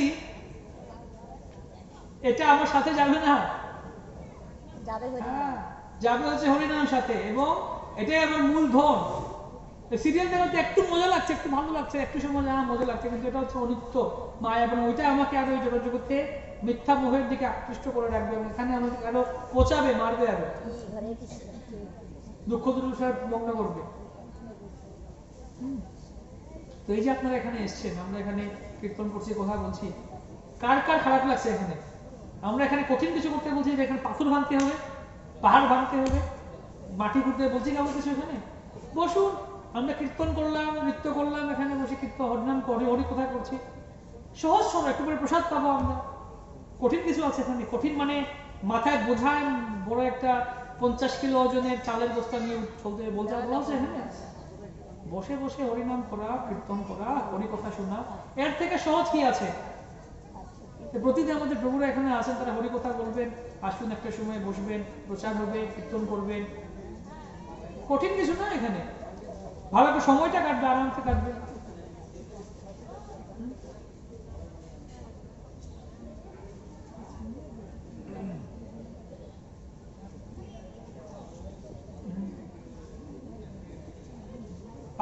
আরেকটু একটু আছে, আমরা শেষ করছি। রাত্রিকালে ঠাকুরের করাইয়া শয়ন, পুরী গোসাই কইল কিছু গব্য ভোজন। তো মাধবেন্দ্রপুরী কিন্তু সারাদিন খাননি কিছু, সারাদিন সবাই খাইয়ে দাইয়ে একদম প্রোগ্রাম করে রাতের বেলা তিনি অল্প একটু গব্য ভোজন, অল্প একটু দুগ্ধজাত দ্রব্য একটু গ্রহণ করেছেন মাধবেন্দ্রপুরী গোসাই। প্রাতঃকালে পুনঃ কইছে করিল সেবন, অন্ন লইয়া এক গ্রামে আইল লোকগণ। পরদিন সকালে আবার স্নান করালেন, স্নান করলেন, আবার এভাবে সেবা করা শুরু করলেন। আবার আরেকটা গ্রাম থেকে লোকেরা অন্ন ডালটা নিয়ে এসছে, আবার অন্নকূট হলো, আবার তারা সারাদিন করে আবার বিশ্রাম করলেন। পরদিন সকালে উঠে আবার অভিষেক করানো হলো, আবার ওই আরেকটা গ্রামের লোকেরা নিয়ে এলেন। প্রতিদিন চলছে অন্নকূট। অন্ন ঘৃত দধি দুগ্ধ গ্রামে যত ছিল, গোপালের আগে লোক আনিয়া ধরিল। পূর্বদিন প্রায় বিপ্র করিল রন্ধন, তৈছে অন্নকূট গোপাল করিল ভোজন। আগের দিনের মতো আবার নিয়ে আসা হলো অন্ন, ডাল, আটা, আবার এরকম বড় করে স্তূপ করে এই 10 জন ব্রাহ্মণ, কজন ব্রাহ্মণ বানাচ্ছিলেন অন্ন, আর কজন ব্যঞ্জন বানাচ্ছিলেন, আর কজন রুটি, 5-7 জন করে করে রেখেছেন। তারপরে এখানে দুধ, সরপুরি, তারপরে কি বলছেন সেই দই, মাঠা, আবার সবকিছু নিয়ে অন্ন হয়ে গেল, অন্নকূট আবার গোপাল আবার খেলেন। তারপরে বলছেন দেখুন, ব্রজবাসী লোকের কৃষ্ণে সহজ প্রীতি, গোপালের সহজ প্রীতি ব্রজবাসীর প্রতি। তো ব্রজবাসীর প্রতি, গোপালের প্রতি ব্রজবাসীর খুব স্বাভাবিক একটা সহজ একটা ভালোবাসা, প্রেম। আমাদের গোপাল, আমাদের গোপালের সেবা করবো, চলো আমাদের গোপাল, সহজ একটা প্রীতি, প্রেম। আর গোপালেরও সেই ব্রজবাসীর প্রতি একটা সহজ প্রেম ছিল, সহজ প্রেম ছিল। মহাপ্রসাদ খাইল আসিয়া সব লোক, গোপাল দেখিয়া সবার খণ্ডে দুঃখ শোক। সবাই সকলে এসে মহাপ্রসাদ খেলো, এবং গোপালকে দেখে সকলের ঠিকই চলে গেল দুঃখ শোক চলে গেল। কারা কারা চান দুঃখ এবং সুখ চলে যাক? আজকে চান নাকি? তো আজকে গোপালকে দর্শন করছি আমরা, মহাপ্রসাদ খাবো আমরা, দুঃখ শোক চলে যাক। যারা যারা মন দিয়ে শুনছেন তাদের দুঃখ সুখ যাবে, যারা যারা পালন করবেন তাদের অবশ্যই যাবে। আর যারা যারা এখানে বসে মনে করছেন না এখন তো কটা বাজে, 1টা বাজে, বা এখন বাড়িতে গেলে টিভি দেখতে পারতাম, হয়তো একটা সিরিয়াল দেখাতো, বা একটু ওই কাজটা বাকি হয়ে গেছে, হ্যাঁ মনে করছেন কেউ এখানে বসে? তো আশপাশ ব্রজভূমের যত গ্রাম সব, এক এক দিন সবে করে মহোৎসব। গোপাল প্রকট শুনি নানা দেশ হইতে, নানা দ্রব্য লইয়া লোক লাগিল আসিতে। মথুরার লোক সব বড় বড় ধনী, ভক্তি করি নানা দ্রব্য ভেট দে আনি। স্বর্ণরৌপ্য বস্ত্র গন্ধ ভক্ষ উপহার, অসংখ্য আইসে নিত্য বাড়িল ভাণ্ডার। এক মহাধনী ক্ষত্রিয় করাইল মন্দির, কেহ পাক ভাণ্ডার কইল কেহ তো প্রাচীর। এক এক ব্রজবাসী এক এক গাভী দিল, সহস্র সহস্র গাভী গোপালের হইল। তো এভাবে যারা মথুরার বড় বড় ধনী ছিল তারা সকলে এলো, বিভিন্ন উপহার নিয়ে এলো। কেউ কেউ মন্দির বানিয়ে দিল, হ্যাঁ, মনে বড় মন্দির বানিয়ে দিল গোপালের জন্য, এবং কিচেন রান্নাঘর সবকিছু বানিয়ে দিল। এবং এক এক ব্রজভাষী, এক একজন ব্রজবাসীরা গ্রামবাসীরা এক একটা গাভী দিল গোপালকে। এবং যার ফলে কি হয়ে গেল, গোপালের কোটা গাভী হলো, সহস্র সহস্র হাজার হাজার গাভী হয়ে গেল। গোপালের অনেকগুলো গাভী ছিল। তো আপনারা যারা আছেন গোপালের জন্য গাভী নিয়ে আসতে পারে, গোপালের গাভী থাকতে পারে এখানে।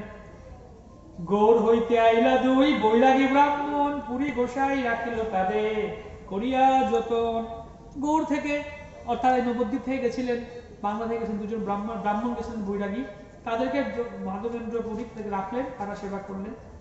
সেই দুই শিষ্য করি সেবা সমর্পিল, রাজ সেবা হয় পুরীর আনন্দ বাড়িল।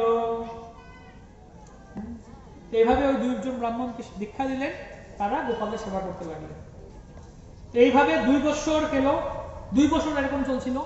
তারপর একদিন মাধবেন্দ্রপুরী রাতে স্বপ্ন দেখলেন, তার পরবর্তীতে আমি সঙ্গে বলে দিচ্ছি, পরবর্তী আরো কাহিনী ফিরছিল গোপীনাথে। এভাবে 2 বছর হয়ে গেল, চলছে সেবা, চলছে, প্রতিদিন চলছে এরকম। হুট করে একদিন রাতের বেলা 2 বছর পর মাধবেন্দ্রপুরী স্বপ্ন দেখলেন রাতের বেলা, আবার সেই গোপাল এলেন।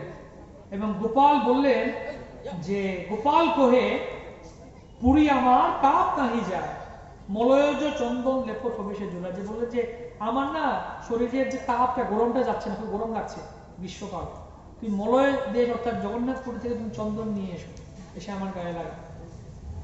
তো যাও, নীলাচলে যাও, চন্দন নিয়ে আসো। তো যখন মাধবেন্দ্রপুরী সেই বৃন্দাবন ধাম থেকে বেরিয়ে পড়লেন, হেঁটে হেঁটে হেঁটে হেঁটে পুরীতে আসতে লাগলেন। বৃদ্ধ ছিলেন, হেঁটে হেঁটে আসছিলেন। তখন তো আর গাড়ি ছিল না, প্লেন ছিল না, বসো ফ্লাইটে, এয়ার ইন্ডিয়া না হয় ইন্ডিগো চলে গেলাম, সেরকম না, ধীরে ধীরে আসছিলেন। তো আস্তে আস্তে আস্তে আস্তে তিনি ক্ষীরচোরা গোপীনাথে এলেন, রেমুনাতে এলেন। এবং রেমুনাতে অত্যন্ত সুন্দর করে ক্ষীর রান্না করা হয়, গোপীনাথকে ভোগ দেওয়া হয়। তো মাধবেন্দ্রপুরী যখন দেখলেন যে এরকম ক্ষীর দেয়া হচ্ছে বা ভোগের জন্য নিয়ে যাওয়া হচ্ছে, মাধবেন্দ্রপুরী মনে মনে ভাবতেন যে যদি আমি একটু ক্ষীর চেখে দেখতে পারতাম, তাহলে আমিও আমার গোপালের জন্য রান্না করে নিবেদন করতে পারতাম। টেস্টটা কেমন, স্বাদটা কেমন, যদি আমি দেখতে পারতাম ভালো হতো তাহলে। তো পরক্ষণে তিনি ভাবলেন যে হায় হায়, আমি তো ভুল করে ফেলেছি, আসলে এই ক্ষীরটা এখনো ভোগ লাগেনি, কিন্তু আমি একটা লোভ করে ফেলেছি, না আমি অন্যায় করেছি, আমি থাকবো না এখানে। তিনি এখান থেকে বেরিয়ে এলেন। এদিকে মাধবেন্দ্রপুরীর একটু মনে যেহেতু ইচ্ছা হয়েছিল, তো পূজারি করলো কি, ক্ষীর এই ঘটের মধ্যে ভোগ দিল গোপীনাথের কাছে। আর তারপর যখন ভোগটা সরিয়ে নিচ্ছে, একটা ঘটি এখান থেকে নেই ছিল, তো পূজারি দেখতে পায়নি, নিয়ে চলে গেছে। গিয়ে পূজারি ঘুমিয়ে গেছে রাতের বেলা। হঠাৎ করে পূজারি স্বপ্নে দেখলো, গোপীনাথ স্বপ্নে এসে বলছেন যে ওই পূজারীকে, যে দেখো গিয়ে আমি আমার আঁচলের নিচে একটা ক্ষীরের একটা ঘটি লুকিয়ে রেখেছি। কার জন্য লুকিয়ে রেখেছি? আমার একটা ভক্ত আছে মাধবেন্দ্রপুরী, সে বাজারে দেখো গিয়ে এক কোনায় বসে আছে, রাত্রি কাটাচ্ছে ওখানে এক কোনায়, গিয়ে যাও ওই মাধবেন্দ্রপুরীকে ক্ষীরটা দাও। পূজারি তড়িঘড়ি করে উঠলো, আবার স্নান টান করে গেল, দরজা খুললো, গিয়ে দেখলো ঠিক গোপীনাথের কাপড়ের নিচে এখানে লুকানো একটা ক্ষীর পড়ে আছে। গোপীনাথ একটা ক্ষীর লুকিয়ে রেখে দিয়েছেন, ভগবান নিজে। তখন পূজারি তাড়াতাড়ি সেই ক্ষীর নিয়ে তিনি বেরিয়ে গেছেন। ওই পূজারি গিয়ে বাজারে গিয়ে বললেন, মাধবেন্দ্রপুরী কে আছেন, মাধবেন্দ্রপুরী কে আছেন, খুঁজে বের করছেন। বলে কি? হ্যাঁ, মাধবেন্দ্রপুরী। সেখানে তিনি ডাকছেন, একটা ধরা বলা হয় এটাকে, ধরা নিয়ে এসছেন। সব স্বপ্ন দেখি পূজারি উঠি করিলা বিচার, স্নান করি কপাট খুলি মুক্ত হইল। স্নান করে দরজা খুলে দেখলেন এখানে ধরার অচল তলে পাইল সেই ক্ষীর, একটা ক্ষীর পেলেন। দ্বার দিয়া গ্রামে গেল সেই ক্ষীর লইয়া, হাটে হাটে বুলে মাধবপুরীকে চাইয়া। খুঁজছেন, ক্ষীর লহ এই যার নাম মাধবপুরী, তোমা লাগি গোপীনাথ ক্ষীর কইল চুরি। মাধবপুরী কে আছো, মাধবপুরী কে আছো, তোমার জন্য গোপীনাথ ক্ষীর চুরি করেছেন, গোপীনাথ ক্ষীর চুরি করেছেন, তোমার লাগি গোপীনাথ ক্ষীর কইল চুরি। এত শুনি পুরী গোসাই পরিচয় দিল, আমি পুরী, মাধবেন্দ্র পুরী। ক্ষীর দিয়া পূজারি তারে দণ্ডবোধ কইল, হইল দণ্ডবোধ করল যে আপনার জন্য স্বয়ং ভগবান ক্ষীর চুরি করেছেন। ক্ষীরের বৃত্তান্ত তারে কহিল পূজারি, শুনি প্রেমাবিষ্ট হইল শ্রী মাধবপুরী। পুরো কাহিনী বললেন তিনি, এটা স্বপ্নে এসেছিলেন ভগবান, এটা শুনে তিনি প্রেমোন্মত্ত হলেন, প্রেমাবিষ্ট হলেন। প্রেম দেখি সেবক কহে হইয়া বিস্মিত, কৃষ্ণ যে ইহার বশ হয় যথোচিত। কৃষ্ণ ইনার প্রেমের বশ হয়ে গিয়েছেন। এত বলি নমস্কার করিল, নমস্করি করিলা গমন, আবেশে করিলা পুরী সে ক্ষীর ভক্ষণ। হ্যাঁ, ক্ষীর ভক্ষণ করলেন এবং পাত্র প্রক্ষালন করি খণ্ড খণ্ড কইল। পাত্রটা ভালো করে পরিষ্কার করে তিনি খেলেন, পাত্রটি ধুয়ে খেলেন, তারপর সেটিকে ধুয়ে খণ্ড খণ্ড ভেঙে দিলেন ওই পাত্রটি, এবং তার কাপড়ের মধ্যে বেঁধে রাখলেন এই খণ্ড খণ্ডগুলি।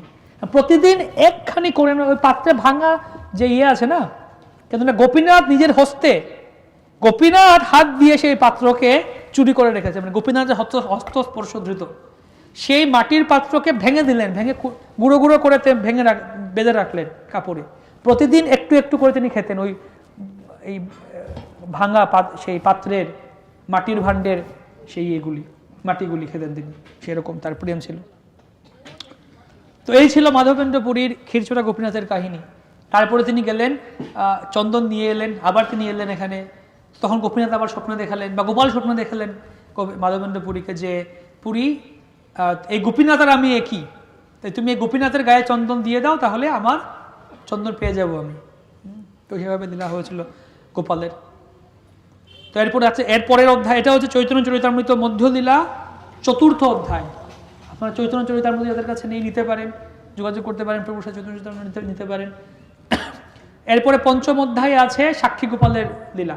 তো আজকে সন্ধ্যার সময় আমাদের কৃষ্ণভজন প্রভু সাক্ষী গোপালের লীলা আলোচনা করবেন আপনার সাথে। ওইটা খুব সুন্দর, সাক্ষী গোপালের কাহিনী অত্যন্ত সুন্দর। যে গোপাল সাক্ষী দিয়েছিলেন, সাক্ষী দিয়েছিলেন সেই গোপাল, হ্যাঁ, মিথ্যা বলছিল সেই ব্রাহ্মণের বিরুদ্ধে, আর গোপাল সাক্ষী দিয়েছিলেন, ওই বৃন্দাবন থেকে এসেছিলেন ওই ইয়েতে পুরীতে। তো আপনারাও যার যত সমস্যা আছে গোপালের কাছে বলে গোপাল সাক্ষী দেবেন এসে, যদি সে প্রেম ভরে সরল হৃদয়ে যদি আমরা গোপালের কাছে আসি। সরল হৃদয়, এখানে কিন্তু তিনি কোনো এখানে পুতুল দাঁড়িয়ে আছেন এরকম না, প্রতিমা নহ তুমি সাক্ষাৎ ব্রজেন্দ্র নন্দন, সাক্ষাৎ ব্রজেন্দ্র নন্দন দাঁড়িয়ে আছেন এখানে কৃষ্ণ গোপাল।